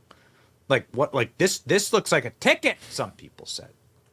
Now those people, well, whoever, everything from Donald Trump's biggest fans to Donald Trump surrogates to Donald Trump's own son, Don Jr., saying he wanted this as the ticket. Don Jr. walking in with Donald Trump and Tucker Carlson into UFC with Kid Rock and Dana White. Epic. You can see them all in the background there. I mean, just an incredible moment. And everybody thought, wait a second. Vice President's not going to be Kid Rock or Dana White, even though that would be awesome. What's Tucker Carlson doing there? What's going on here? Well, maybe there's something more to this. Maybe there's something to, well, Tucker Carlson and how he's sort of ubiquitous. So let me just say that I still don't think that Tucker Carlson is a realistic vice presidential choice, but I do love the idea of him being the vice presidential choice for Trump. In all this, we asked actually Tucker Carlson about this and said, hey, is there something to you and Donald Trump? Like, are you guys going to run together? Article right now from Axios. And this article says that Melania Trump wants you to be the vice presidential candidate for Donald Trump with Donald Trump in 2024. What do you say to Melania Trump? Well, she hasn't texted me that, and it's in, a publication published in Washington. So I'm gonna kind of reserve judgment on that. Obviously, I'm flattered if it's true. I like Melania. I don't really know her, but she's Eastern European, so that suggests we have exactly the same attitudes about everything. So I'm flattered. I've always loved that response because what Tucker Carlson is saying there, and that was on a Twitter, on an X Spaces, what Tucker Carlson was saying there is, I agree. I'd make a great vice president. Is Tucker Carlson being seriously vetted for vice president? Well, the reason why we're bringing this back up, because we haven't talked about this in a while, because the case has gone cold, right? We haven't heard Tucker's name floated for a little bit. All of this discussion about Trump's VP is exactly what Trump wants. Trump wants all of this showmanship. He wants all of this pageantry. He wants all of this because it creates more pizzazz around his entire campaign. So, of course, he wants this. He wants the speculation, and he's getting it. For a hot second here. Yesterday, at Mar-a-Lago, just a few hours ago, actually, Donald Trump stood on stage and asked the audience who they wanted. The audience screamed Tucker, and Trump had this response. Any hint at a VP? Well, I have a lot of good people. We had a lot of them here a couple of days ago on the stage, and we really do. Who do you like? Honestly, Tucker Carlson. I think he'll give the truth. He'll speak the truth. A lot of people don't disagree with you. I want the truth. And Tucker is a good man. I will tell you. He's been a good man. He's been a friend of mine. He loves our country. I will tell you. You like Tucker? I love Tucker. Who do you like? I like Tucker Carlson. Who do you like? I'm from Europe. Oh, well, he likes Macron. He likes Macron for VP. Let's take a little choice. Senator Scott. Who do you like? A couple of names. Throw out. Tim Scott. So this is the end of the clip. So then the clip ends. I'd love to have heard the rest of it. Donald Trump did have VP auditions at Mar-a-Lago. We covered this, and you were able to see everybody on stage. In fact, Donald Trump posted our post on Truth Social and said, is Donald Trump's VP on the stage? So who's at Mar-a-Lago this weekend? We are sad to say that Tucker Carlson was not there. Marco Rubio was there. Vivek Ramaswamy was there. You can see in the photo. J.D. Vance, Tim Scott. Many are floating them. Doug Burgum is one of those sort of random left field picks. And Donald Trump posted this. What does it mean? Is Trump's VP on stage? I don't know. According to this reporting, Vance, Rubio, Burgum, and Scott are the leading VP contenders. Now, we have dissected this, sort of talked about it, but there are more exciting choices, quite frankly. Tucker is one of those more exciting choices. Donald Trump's been asked before about Tucker Carlson as VP. His response? Consider Tucker Carlson on your VP list. Oh, Now, wow. I want to give you a hypothetical here. You're a big sports fan. Like Nick Saban's going to retire at some point. And if you talk to the athletic director at Alabama, he would say he has a list. Okay, I don't need the reminder that Nick Saban is no longer the head football coach at Alabama. Thank you, Clay Travis, for bringing that up, but I didn't need the reminder. Now I'm going to be sad all over again, but that's okay. Let's continue. So would Tucker Carlson be on your list of potential VPs? And how many names might be on that list as you sit and look and survey the political field? Well, first of all, I did my first, you could call it counter-programming, but I won't call it that. But Tucker wanted to do an interview during the first debate. And I think because this is what your business is, we broke every record. Monster audience. In history. Yeah.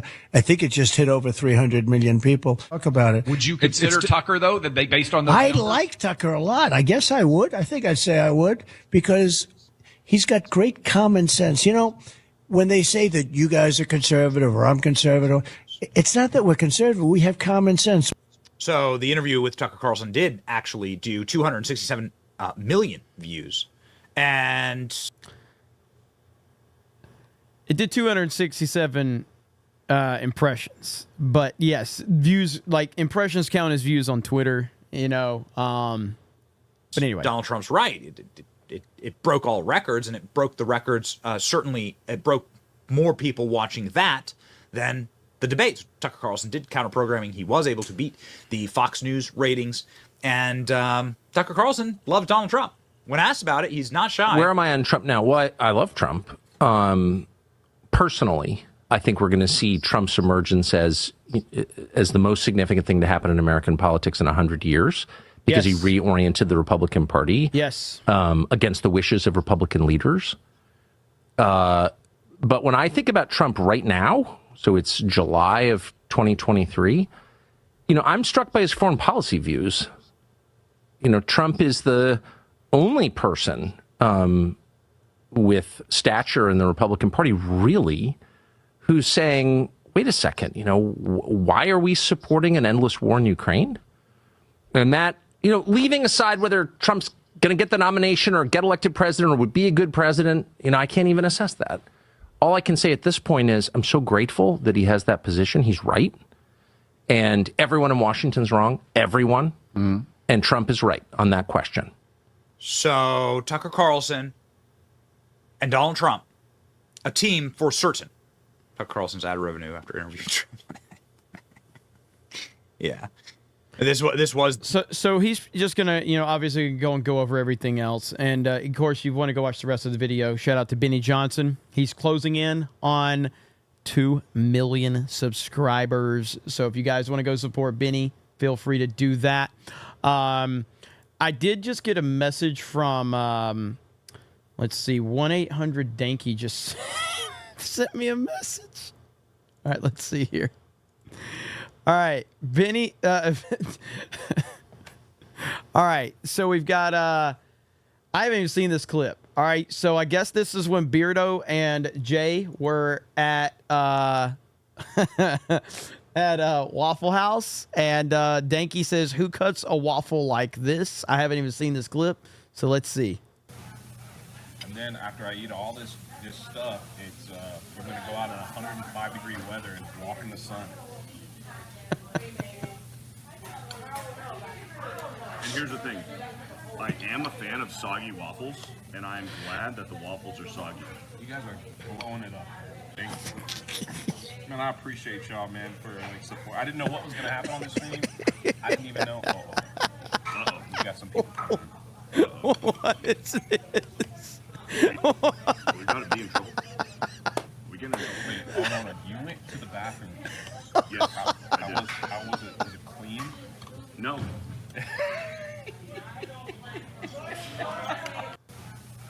And then What after the I eat all this stuff, it's we're gonna go out in 105-degree weather and walk in the sun.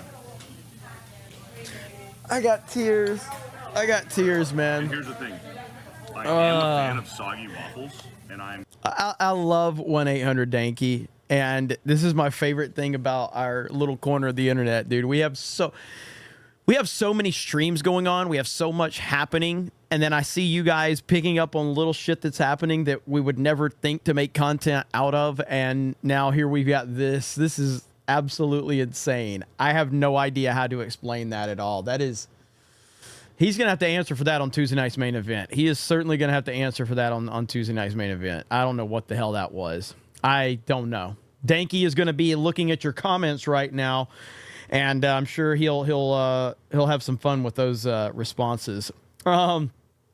Disco Cobra for 50 says, so what's the latest in the political landscape? Got to be honest, the biggest thing I've been paying attention to was the rap beef, and it might be over. Also, I guess people are trying to block all celebrities since they are not talking about Palestine. Yeah, the latest in the world politics is just the same as it always is. It's centered around Donald Trump. Donald Trump is dominating the polls, dominating the discussions. The speculation around his VP is dominating the discussions. And right now, he's continuing to put the judge in New York in some serious, a tough spot right now because he just keeps pressing, and he called the judge a thug today, which was fantastic. So loving every second of it. Lewis says, for $10 says, hi, just wanted to say hail to the 199, and you and me have something in common. I work in the grocery business for 13 years, so here is something for you. Well, thank you so much. And, respect the retail working man. It is, to me, like, I see the landscape of, like, everything. I think I played this the other day, but, like, people, it's weird, man. Like, when I don't know, maybe it's just different times or whatever. When I got my first job, I took my first job very seriously. And, I was out there, and I was making sure I was on time. I was working hard. I took everything seriously. I took the company seriously. That was my mistake. I should have never taken the company seriously because none of them really actually care. But at the end of the day, when I was working, it felt like people really out there taking their jobs seriously. And today, I go into places of business, and I don't see people in uniforms anymore. I see people just walking around with fucking pronoun fucking name tags, blue jeans, whatever shirt they want to wear. They have a name tag. Their hair is all messed up, fucking wearing whatever they want. And it's just like, what the hell is happening? Am I just an old man screaming right now? It just feels like everything's so unprofessional now, and there's no standards anymore. And, that leads me to this right here. This is Dana White. This is a FedEx delivery man right here. Dana White posted this to social media.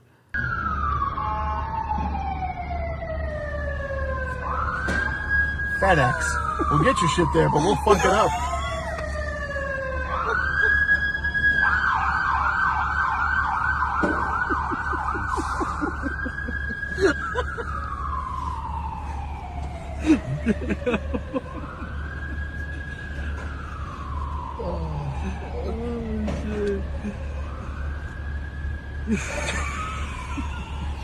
My boy don't give a fuck.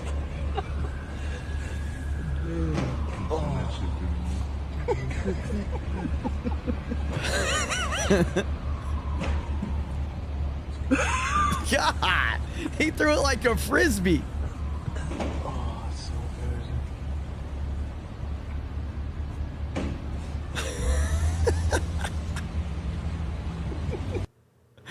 So apparently this guy's been fired. FedEx driver fired after Dana White's Instagram story shows him throwing boxes into the back of his truck.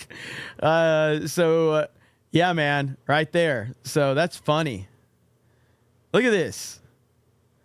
I haven't even seen that one. Oh, I can't play that music. Holy crap. Look at that. People just don't give a shit, man. They just don't care. It's horrible. But, it is what it is. Times have changed, that's for sure. Oh, speaking of Dana White, I've got this other clip of Dana White that I saw. And I've seen this before, but it's pretty cool to hear it again because Dana White's a real one. Dana White's a real one. Let's see if I can get this right there. Here we go. Dana White is a real one. Here we go.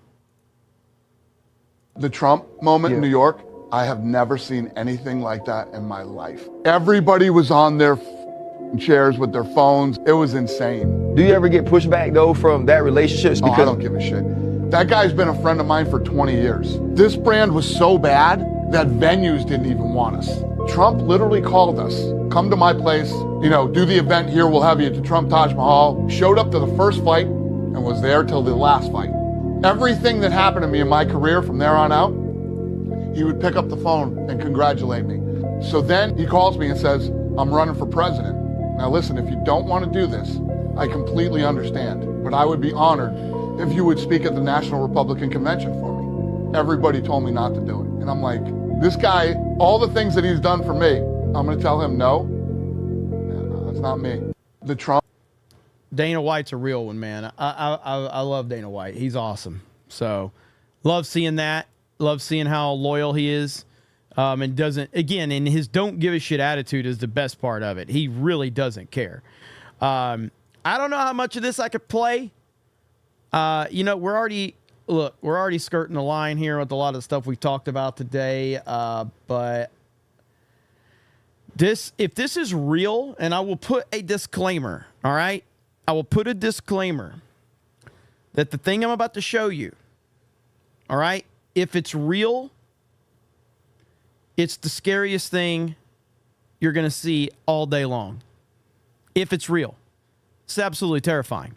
Have we learned nothing? Have we learned nothing from the movies? Have we learned nothing at all? This is downright fucking terrifying, all right? Here we go.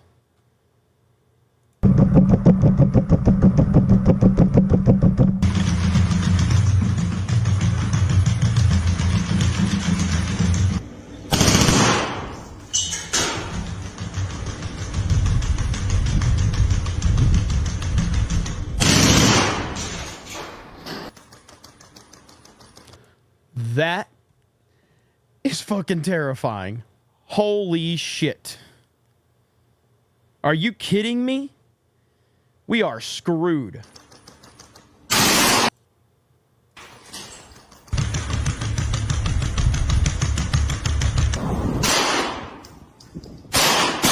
Yeah, we're screwed. We're done. Yeah, it does have too much recoil, but they'll get that figured out. We're done. Like, that is terrifying. That is terrifying right there. We are screwed. It's over. If that's real, it's over. Whew. I don't even want to think about it. I don't even want to think about it. But that's the reality of where we're heading. I think about this, like, what is the world going to look like in 50 years? What is the world going to look like? It's so scary what things are going to look like. How far we've come in just my lifetime versus, how much things have evolved up to this point. And now we're at a point where you have that type of shit that I just showed you. Whew, man, I don't know. That is just wild. Absolutely wild. Let me see where we are. Let's see. Cellular Dream says, Jeremy, what happened to CobraCast? Oh, yeah, I got that one. Duncan Idaho says, let's see. People need to check their chromosomes. Audio is fine. Let's see. Lady Madres says, you are far more entertaining and authentic than Benny. I wish you would promote yourself more. Clip out videos, post to X, post more YouTube, IG videos. Well, I appreciate that. I personally I love Benny. Benny's awesome. Benny's a workhorse, and he's got a good system in place. I personally do not think very highly of myself at all. I've thought about doing more with my stuff with clips. I mean, we do have the D-Day Cobra Clips channel, but we probably need to do more with Twitter and Instagram and all of that. Getting some systems in place. I just don't think that highly of myself. I don't think enough to go people want to hear my voice or hear my takes on other platforms or whatever. I just do not think that highly of myself.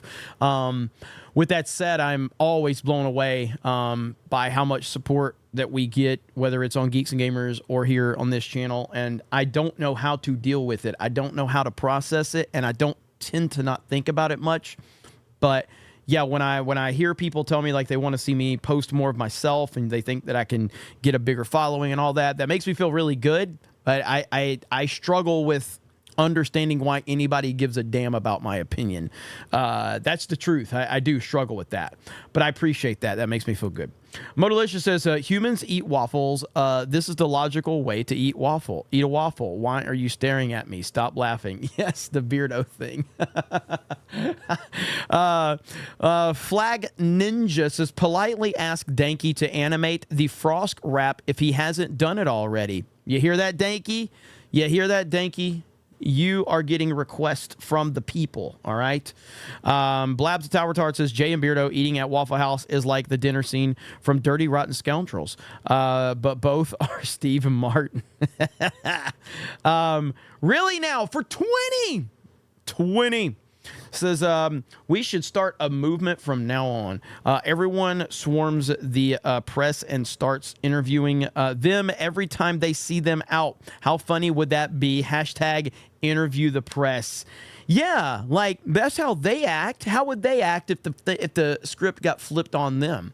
You know how they would act. They would act like Chris Cuomo did with that guy, or they would act like Don Lemon when Don Lemon and his boyfriend came to Florida during COVID and they didn't have masks on. Fucking pieces of shit. Pisses me off. Ginger says the best Super Mario World Super Nintendo video game maps. Ooh, gosh. I would have to think about that one. I love the Forest of Illusion. I loved how awesome it, like the Forest of Illusion threw me for a loop the first time I went to that one. I'd have to look and see how I would break that down. Man, there's so many. Like Super Mario World is to me is the best Mario game, right there with Galaxy. Galaxy's right there though. But in terms of 2D, or like it's the better one. But yeah, there's a lot. That's a lot. Well, not Mario, Super Mario World. So the Super Mario World and the Super Nintendo is what they're asking. Super Mario World and the Super Nintendo. That's what they're asking. Now back to, there's another thing, one more point that I wanted to make and bring up really quick. And look, everybody's been complimenting Tuesday night's main event, by the way. Everybody's been complimenting Tuesday night's main event. I'm glad you guys liked it. I loved it. I had a blast watching it. I can't believe how funny it was. It was just insane. This is the clip I wanted to bring up. So obviously, I talked a lot about Tim Cass the other day, and I didn't see this clip until today, and it was because Owen Schroyer shared this. This is wild right here. So Owen says, I'm confused why Tim says he's navigating the censorship waters, admitting he self-censors his show, which he doesn't hide, when he could just leave YouTube if they shut down his show and bring it to X or Rumble. I don't get it. Any theories? So listen to this clip. Guys, I'll be completely honest. If the show got banned right now, it'd be a huge weight off my shoulders. I don't make money from the show. It's really stressful. I work 16-hour days. I could work 8-hour days and then skate the rest of the day and still be rich. And this is extremely difficult.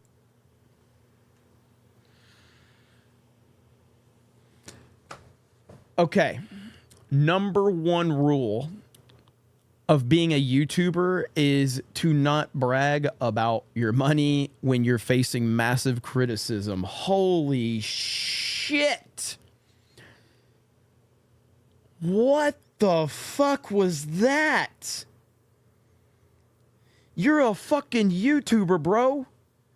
Like, I know you're like, you had your whole journalism. You're a YouTuber, Tim. You're a fucking YouTuber. You sit around and you fucking bitch all day and you make a fuck ton of money. You don't have a hard life. You don't have a hard job. And the reason that you don't have a hard life and a hard job is because the fucking people make your life wonderful. God. And the whole thing is like, you say that if the show gets taken down, it's a weight off your shoulders. But then you don't fucking but then you don't make the show widely available in other platforms because the show makes you money and you don't want to put it in other places. God, this is a bad clip. This is a bad clip. People get mad that we don't tell them all the details. Why? We can still get a strike. We can get But you just said you don't. I'm going to let him talk. Strike right now, even though the show's been deleted. Doesn't matter. I can get a call right now from Google and says, we don't care what you did, we're banning you. And so I'm desperately struggling to navigate censorship waters So a show can exist that will have a positive outcome that resists things like vaccine mandates, rushed vaccines, whatever your argument is. It can help push back against things like open borders, the dissolution of our community, and kids getting their balls chopped off. But you can't just do that by being an ogreish retard who runs full speed at YouTube's gates, screaming, fuck you, over and over again. Guys, I'll be completely honest. If the show got banned, I cannot believe that he said that. I cannot believe he said that. I got to listen to this one more time. And right now, it'd be a huge weight off my shoulders. I don't make money from the show. It's really stressful. I didn't hear that the first time.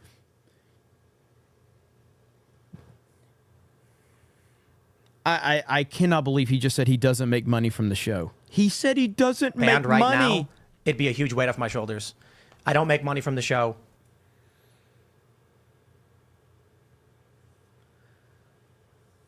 Oh my God. Oh my God. I cannot believe. I'm not even going to go on a rant. It's not worth it. It's not worth it. Like, Tim is Tim. I can't get caught up in this shit. That is unbelievable to me. At the end of the day, he does it so he can make more money, and he makes a lot of fucking money, and more power to him. That is so bad that I can't even fucking deal with it. That's so bad that I can't even deal with it. What did you say in the chat, Hayden? Let me pull the chat up really quick. Let's see. His argument. Oh, shit. Hang on. I'm trying to find it. I saw your comment go by. And I know you sent a super chat. You and Flag Ninja. Let me see if I can find it real quick. Come on. Pull the chat up, Jeremy. Pull the chat up. Okay, here we go. His argument is the company makes money from the show. No, I understand he's saying that he operates like there's so much money that they invest in the show to make the show go because they bring people out, they pay for expenses, they pay for the production, they pay for travel, all of that. I understand that. He's fucking lying his fucking face off if he says he doesn't make a profit from Timcast IRL. He gets so much profit from Timcast IRL because that pushes more members to his website. That pushes more paid memberships. He gets ad revenue. He gets clips. He gets so many clips from Timcast IRL that pushes ad revenue. All the super chats. He's the #1 super chatted channel in YouTube since the recording of super chats. I think he's the #1 most super chatted channel, period, which is multiple millions of dollars. There's no way he doesn't make a profit. There's not a fucking chance in hell. I'm telling you he does. For a fact, I'm telling you he makes a profit from that show. That's a lie. That's a big lie. But he's going to keep doing it, and more power to him. Hayden Wayne for 50. Man, see, guys, I didn't make a profit tonight, so if you guys can send me more money, I mean, this is if this show gets taken down, it's not a big deal for me. However, I'm still going to stay within the rules, and I'm not going to put it on YouTube or Rumble. I'm not going to put it on Kick. I'm not going to put it on Twitch or Twitter or whatever fucking platform. I'm not going to put it anywhere else. But if it gets taken down, it's a weight off my shoulders, but I haven't made a profit yet. All right, Hayden Wade for 50. When they invented those dog-light bots, we knew they'd put guns on them eventually. 50 years, a desolate wasteland, maybe. I can't even talk. I just know that a giant ball of fire in the sky is acting real suspicious right now. And the magnetosphere here is too. I am terrified. I am terrified of dog bots with guns. Like, that is fucking scary. All right. Tim is very close to becoming Jack Murphy. He may already be Jack Murphy at this point. No, I mean, I think we all did think that too. Is like when we started to see those dog-like bots, we kind of knew they're like, okay, there's going to be like guns on these things eventually. Considering where we're at in this point in time and everything that just happened in the 2020 and all of the lockdowns, it's pretty scary seeing that type of shit, man. It's pretty fucking scary, all right? Jeremy Seinfeld can't even afford more than one outfit. Disco Cobra for 50. I wouldn't count yourself out of the conversation. You are acting like a bridge between some of the most hardcore Trumpers and the lefties. People like you and Tim Pool are more palpable. If I could talk. He makes no money from his show. Biggest cap moment. It's just a lie, man. It's just a. I want to go right now. I'm going to fucking Playboard right now. Most super chatted channels all time worldwide. All right. In the United States. Let's do United States.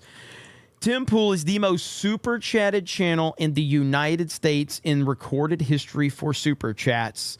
And in the world, Timcast is number 9 in the world. So he's number 1 in the United States of America all time, which all time, I don't know how far back that goes, with $2.1 million, okay? $2.1 million is what he's made all time, just in super chats. Just in super chats. That is not ad revenue. Ad revenue takes it to a whole nother level. So we're supposed to believe in the... How long's Timcast RL been going on? How many years? He's been doing this for what? 3 years maybe? Something like that? So he's made $2.1 million in a few years. I'm supposed to believe that this guy has spent... Like, now again, that's 2.1 just in super chats. That's not ad revenue. That's not sponsorship. And that's not what he's driven to the website. So I'm supposed to believe he spent like $5-6 million on his show in the last couple of years. No. That's crazy. That's insane. Dr. Disrespect is number 2. And Dr. Disrespect is 500,000 behind Tim. So that's how profitable Tim is. All right.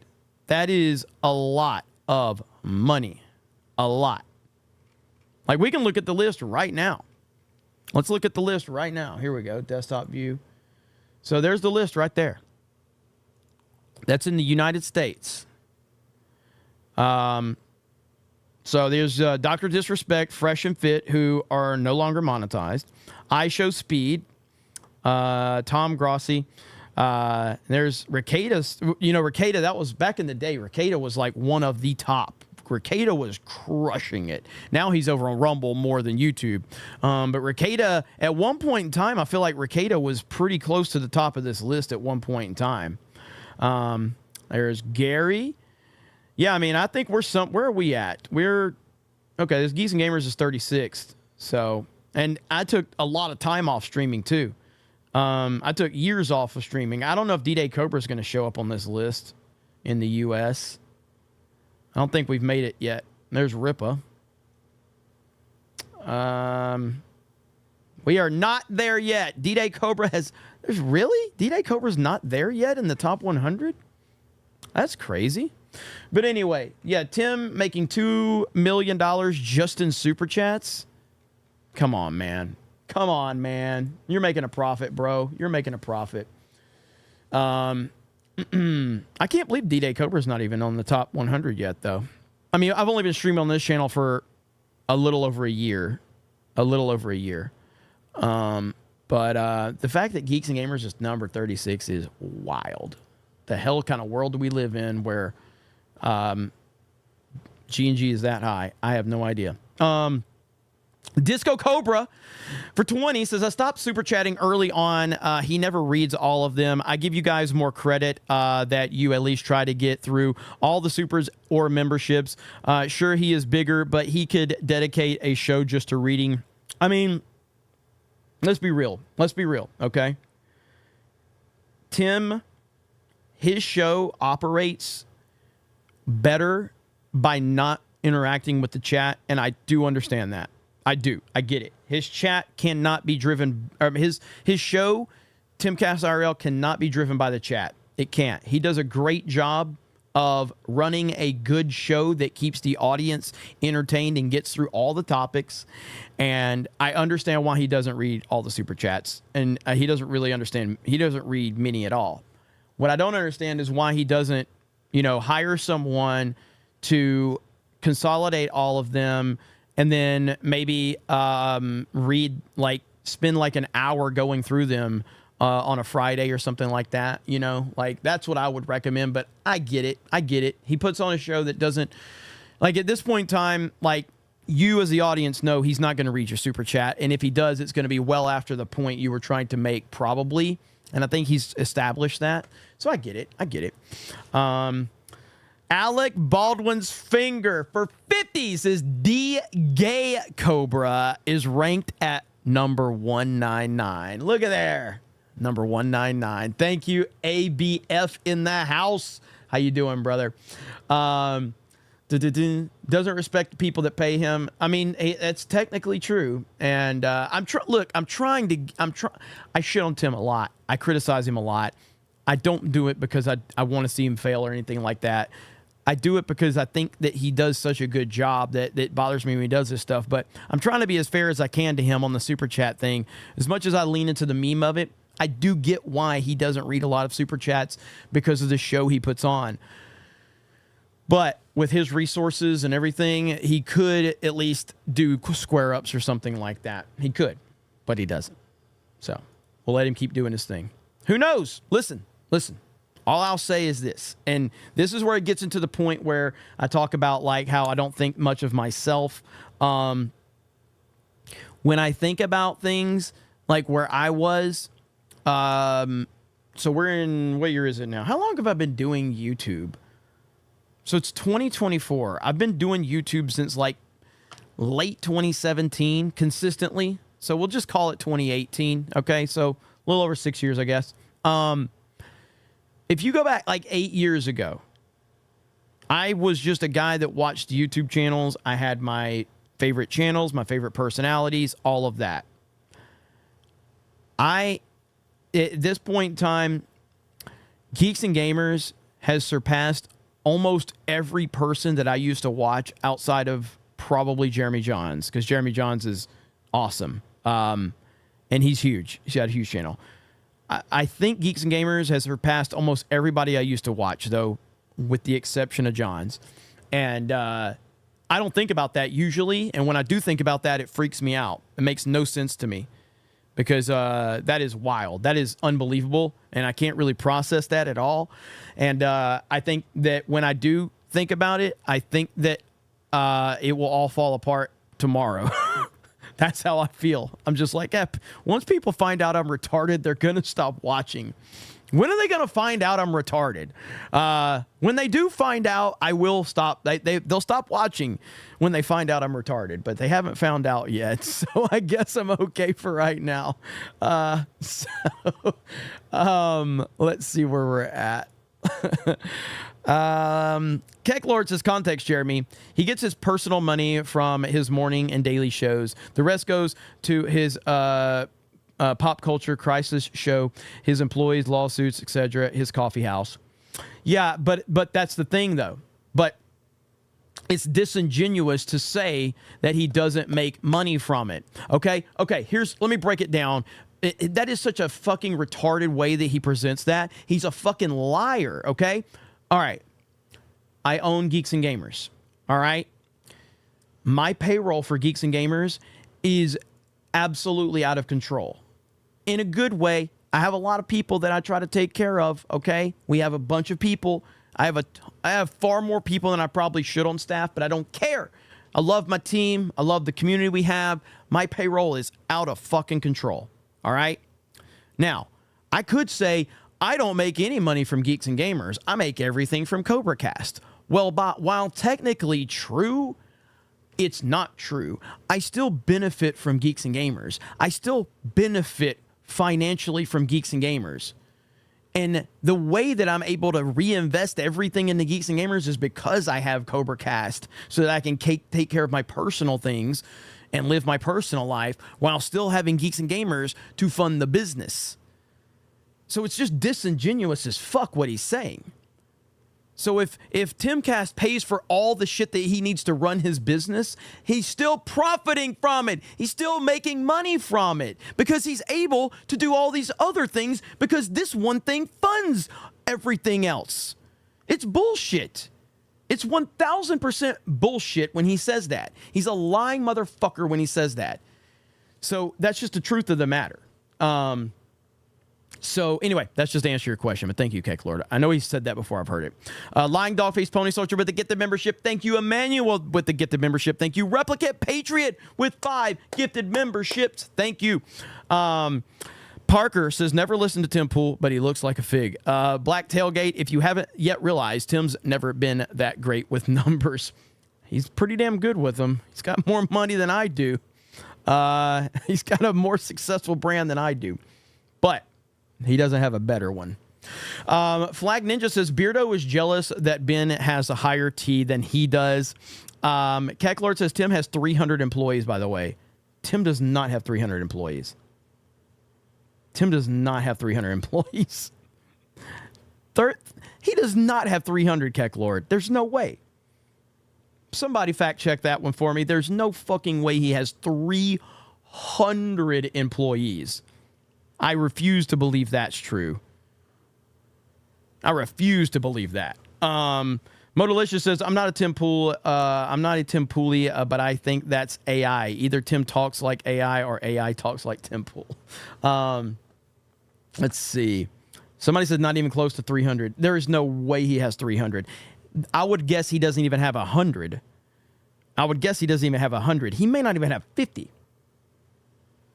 50 would be even on the extreme, but 50 is more believable, but there ain't no way he has 300.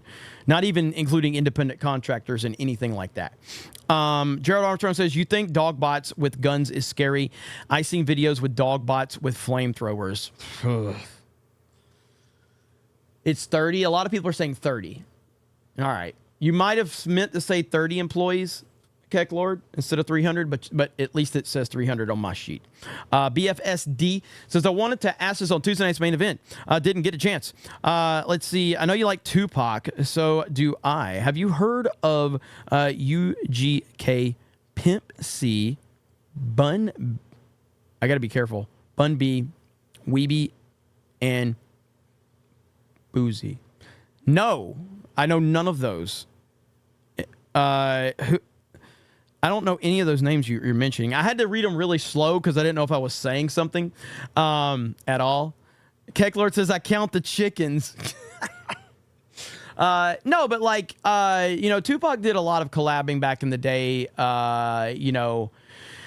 and like his first album was Tupacalypse Now was his first album. His second album was strictly for my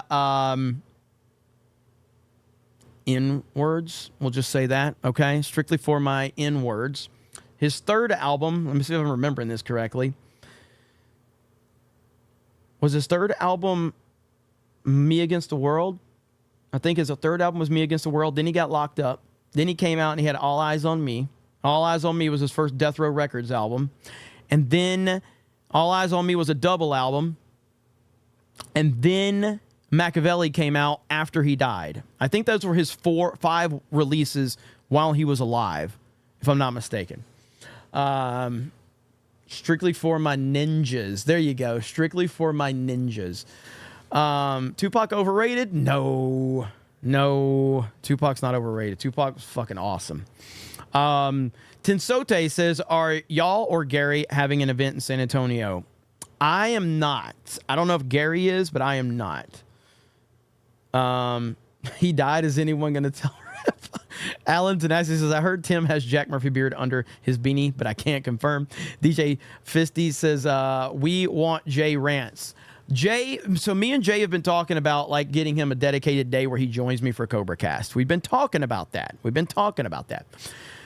Disco Cobra says, I've heard people say he has around 50-ish, but maybe Daily Wire has over 100. Maybe they got mixed up. Daily Wire probably has well over 100 employees, I would think. Alan Tenassi says, I know people who have and still work for Tim, and he does not have 300 employees. That I can definitely confirm. Yeah, he definitely can.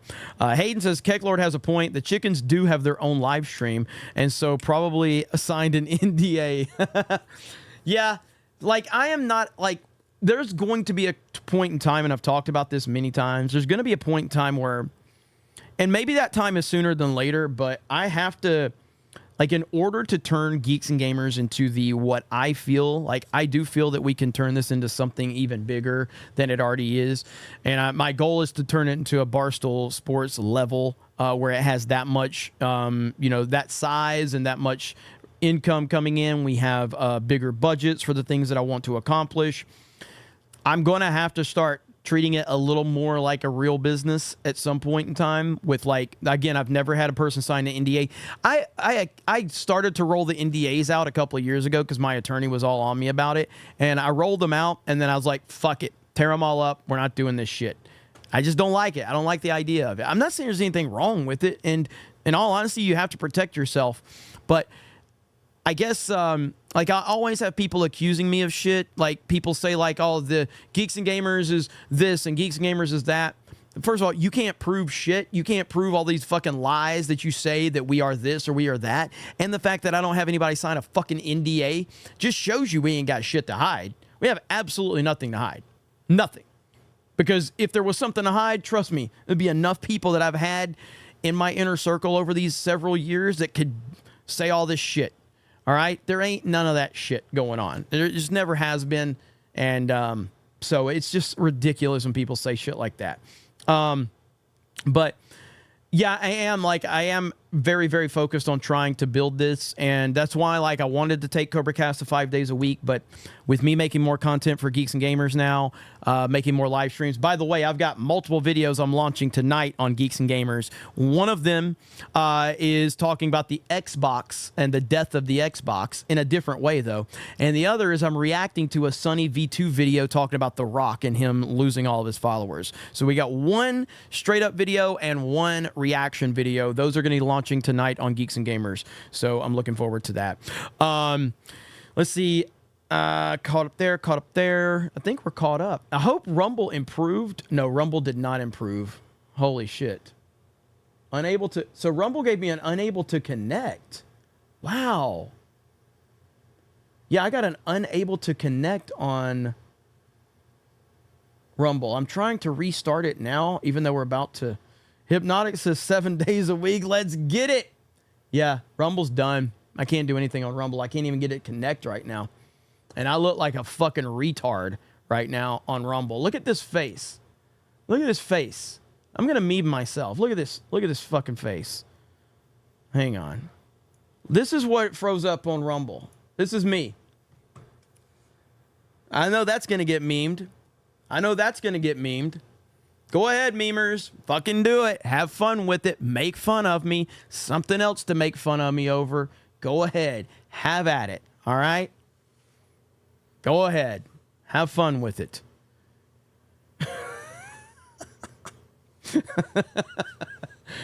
Figtard199. Oh, man. I'm sorry about that, Rumble. I apologize. Somebody said it's just your face. But let's see. Let me catch up here, and we're going to call it a night. I appreciate you guys. You guys are the best. I love you all. It looks like tomorrow I'm going to try to fire up a CobraCast tomorrow. We're going to try to cover the Trump rally in New Jersey. So it looks like CobraCast is happening tomorrow. It'll be an emergency CobraCast. So I hope you guys... let's see. Brian Stewart says, would you rather run into a bear or Big Mike? I'm not going to answer. Keck Lord says, Jeremy, play this Jones Good Ass Barbecue and Foot Massage, the original commercial. All right. I was going to get out of here, but let me see if I can get that one. Let's see here. All right. What are you getting me into, Keck Lord? What are you getting me into? All right. Let's see. Original commercial. Copy, search. Let's see what you're getting me into, Keck Lord. This thing has... Oh, I've seen this before. I've seen this before. This has got 26 million fucking views. Jones Barbecue and Foot Massage. Jones Barbecue and Foot Massage. You better come down here, get some of this shit. You like to eat. America loves to eat. So why not open up somewhere America can sit down, enjoy a meal, and get their feet rubbed? We'll fry anything you want for $5.99. As long as it's friable or edible, we're gonna make it deliciable. We will fry parts of the chicken you didn't even know was friable. The beak, the feathers, we'll fry candy bars. All that European stuff that you don't really normally eat, we'll bring it down here and fry it for you. Ask McDonald's to fry something other than what they normally fry. Guess what you're gonna get? Nothing. If it fit through the dough, I'll put it in the fryer. Hell, this is a dinosaur. All our meats are gently tenderized to their optimum deliciousness. We got fine dinosaur meats. Took my money, made me pay child support. Come on down here and get you a slice. Once they get your social security number, it's over. Motivated, motivated, motivated, motivated. So friends, let's just decide you don't want no barbecue. Well, that's fine too. Why not let one of my foot specialists or myself perform our magic? Look at that, don't they look wonderful? If you really pay me enough, we'll massage your feet in any of these sauces also. Success is the rule down here at Jones. Good ass barbecue and foot massage. So go ahead and give me a call or find us on the worldwide internets at the new website. That's JONES, big ass truck rental and storage.com/Jones. Good ass barbecue and foot massage.html. Excuse me, did you call number 52? Did you hear me call number 52? All right, that was good right there. That was good. Let me show you guys this fucking thing I saw. Let me see if I can find it real quick. So obviously with the Techno Viking shit that happened, you know, I got all this Techno Viking shit showing up in my feed now. And so I got this Keanu Reeves Techno Viking thing in my fucking feed here. Check this shit out. Look at this.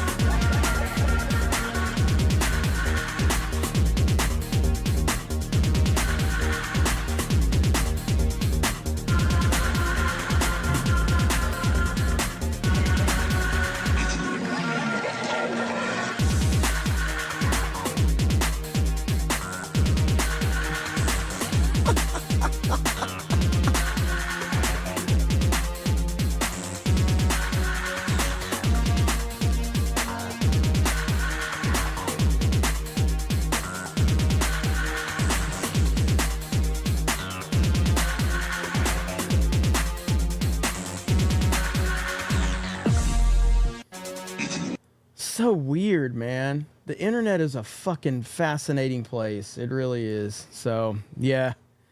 So weird. But either way, thank you, Keck Lord. That was actually a damn good, that one made me laugh. That was really good. That was funny as hell. Yo Pop says, what the fuck are you watching, Jeremy? Whatever the chat wants, apparently, at this point. We're at the after hours of CobraCast where I just kind of listen to the chat and let them tell me to, you know, watch some crazy shit. But again, so tomorrow looks like we're gonna do a reaction to the Trump rally in New Jersey, and that's gonna be fun. That's just Johnny Silverhand from Cyberpunk 2077. Yeah, it's pretty freaking cool. Dante Rage says, if you're if you're playing videos, then play The Legend of Beavis. It's Link as Beavis. It's Link as Beavis? Oh my god. Flag Ninja says, find you a woman that loves you the way Jeremy loves Techno Viking. All right, The Legend of Beavis.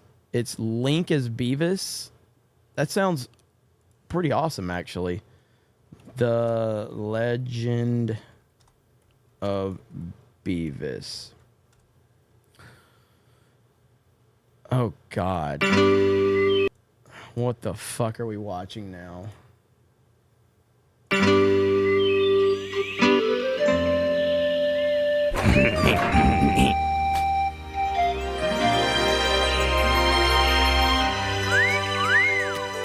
Yeah.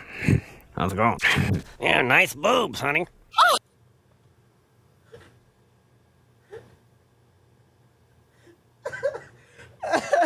Holy shit. Yeah. Hey! Get out of here, damn it! I want to see the chick! I'm like busy. Go away.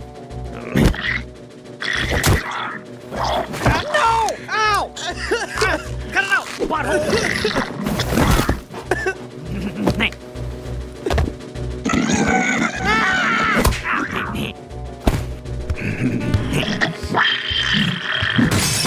Get the hell out of here! Okay. I'll just put this here.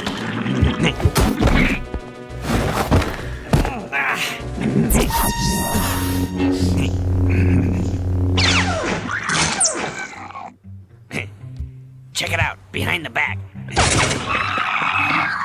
Yeah, throw it out the window.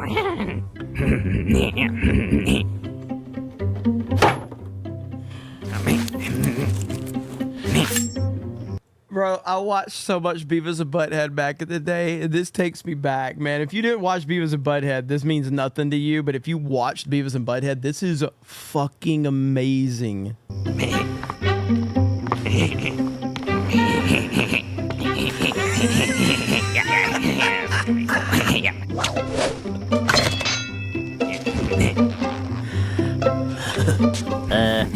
Excuse me, dick.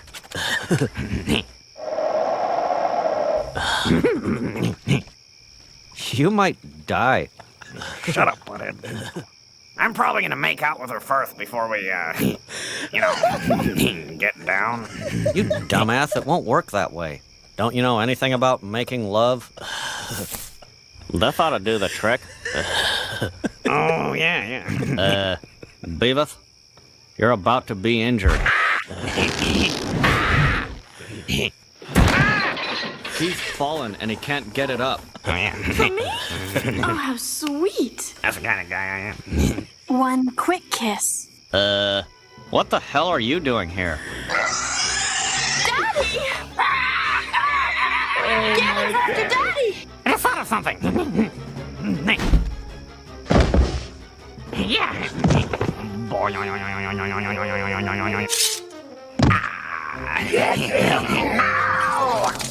Go for it, dude. Do it. Die. Don't touch me, asswipe. Beavis, I'm a little disappointed in you.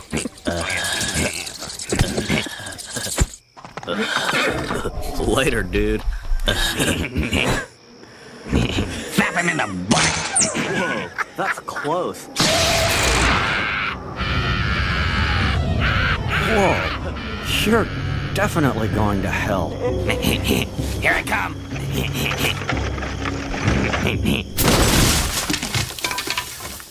Holy crap. Link, speak to me! Link! Booby booby. Oh, you're fine, obviously. Damn it! I'm supposed to get some. No! You let my father get captured by Ganon! I think I gotta go to the bathroom. I gotta take a dump. Sorry about that. Let's get nachos. Yeah, nachos. We must rescue my father. Like, what should we do? Take him to the pit room. Maybe you'd like to reconsider. What they had better do is turn the Triforce over to me in 1 hour. Is that gonna be enough time?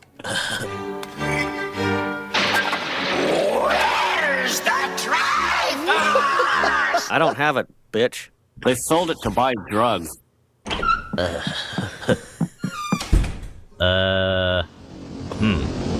Well, this isn't very good. My life is like flashing in front of my eyes. Oh my god. The amount of time that somebody took to get the perfect lines from Beavis and Butthead and intertwine this is internet autism at its best right here. This is beautiful. Like, whoever did this is an internet god. This is unbelievable. Not working is cool. My life kicks ass. Oh yeah. This sucks. Hey, what are you doing? Get this here. Yeah, damn, we're smooth. Give it to me. I was just going to. Salvos! Smell my finger. Smells like your butt. Is that all? Well, that should be easy enough.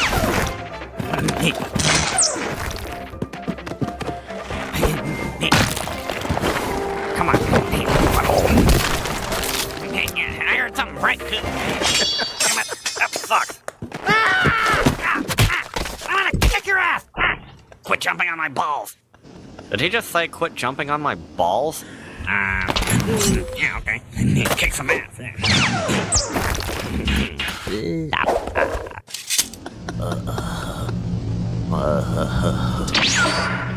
I sent my demands to the castle nearly an hour ago. Could you, like, not stand there and stuff? You better hope your daughter responds soon. Probably, like, another 5 minutes or something. I think I got an idea. Yeah, a bomb.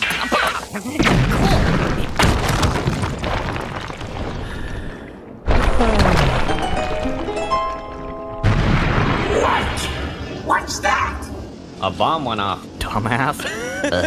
You have only a few moments left.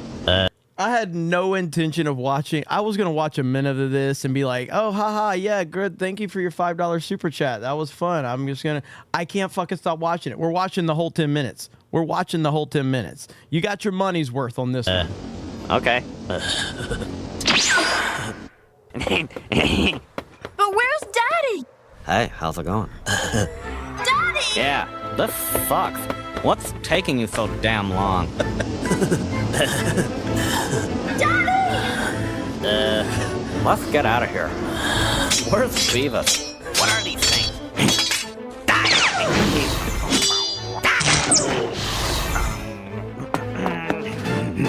Thanks, I needed that. Hey, get out of the way. Farewell, Link. Shut up, asswipe.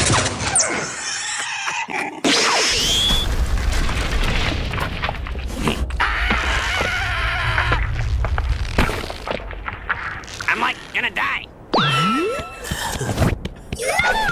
Yeah.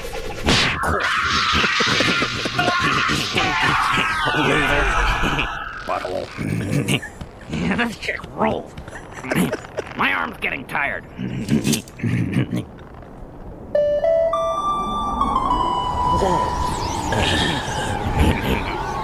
Hey, that thing flies pretty good. Can we go home now? Tornadoes are cool.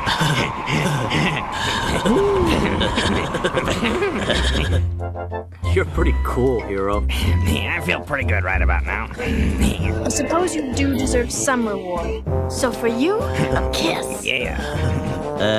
Hey, you know, whatever you're into. Oh, wait, hey, cut it out. I want her to do it. Settle down, Beavis.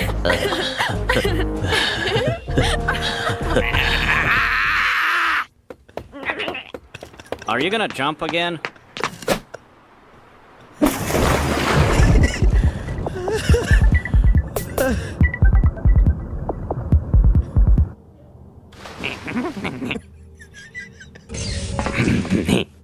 Hey, how's it going? Okay, you don't have to say anything. Stormy, shut up. I asked you a question, but you know, that's okay. Well, excuse me, your dickness. We should party. Are we gonna see some bare ass? Shut up! Shit. Okay. Holy Jesus! Wait, what? Mi madre, I can't believe it. That's freaking amazing. You look dynamite, by the way. How did this person, like, this is 3 years ago he did this, intertwining it into other stuff. This is amazing. He's good. Who the hell is that? It's freaking impossible. Unless he's a doppelganger. What does that mean? Enough of this talk. Now, who's ready to beat some ass? what if our whole world was like a giant video game? Nope.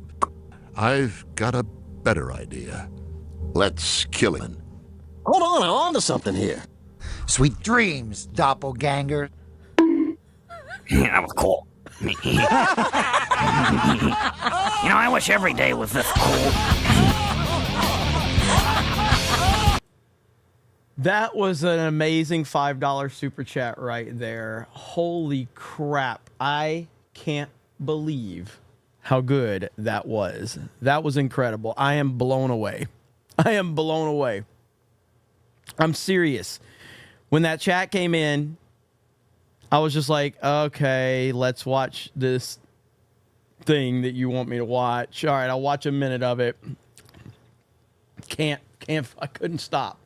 Amazing suggestion right there. Holy crap. All right. Fantastic vs. Knox says Techno Viking or a bear. Jared the American says look up the article I told you about earlier. Leighton Hallman says you should watch A Truck Hits Goat. It's about 10 years and it's great. Next time. We got to end this. Yo Pop says it's Krista in the chat because she misses MCU fans. Krista in the chat? Krista Nova. Hail Krista Nova. Is that it, Jed? Are we caught up? Yep, that's everything. We are caught up. All right, ladies and gentlemen. You guys were awesome tonight. That was funny. That was incredible. Thank you for the suggestion. Really appreciate it. Hail the Lore says best $5 chat ever. Yeah, that was a pretty good one right there. You definitely got your money's worth there. Imagine that. Somebody sent Tim Pool a $500 super chat that he probably ignored. And that guy just sent me a $5, and we got all of that glorious entertainment out of it. Good stuff indeed, ladies and gentlemen. All right, so we will see about tomorrow. I'm not guaranteeing tomorrow, but I'm strongly considering going live for the Trump rally in New Jersey here on this channel. So looking forward to it. Sorry to the Rumble chat. I do apologize. Thank you to Kick. I see you guys over there. Again, when you have Kick and YouTube working and Rumble is having the problem, it's kind of weird, but we're going to look into it, make sure we don't have that same issue tomorrow for our multi-stream. Appreciate you guys. Have a great night, and we will talk to all of you later, and we're going to leave you with Sabaton. Here we go.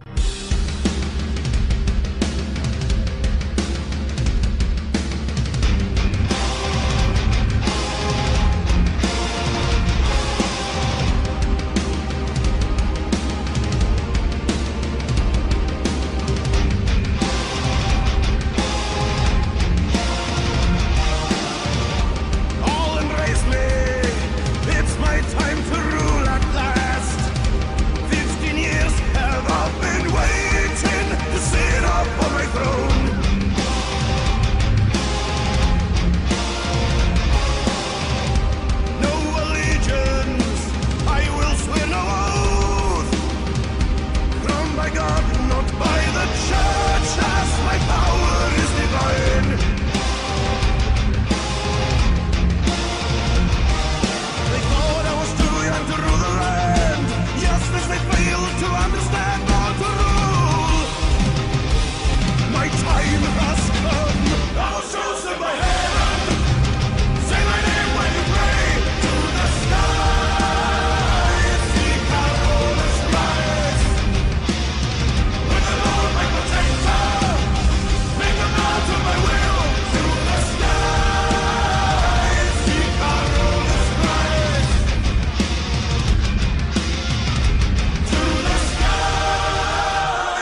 All right, there we go. All right, guys, I just uploaded a video to Geeks and Gamers, so if you guys want to go check it out, I appreciate it, and I'll have another upload later tonight. If you do go check out that video, make sure you watch it all the way through, smash the like button on it, and drop a comment below. Helps in the algorithm. I appreciate you guys. So go check that video out over on Geeks and Gamers. Have a great night, and I'll see you guys tomorrow, hopefully, for the Trump rally in New Jersey. Good night, everybody.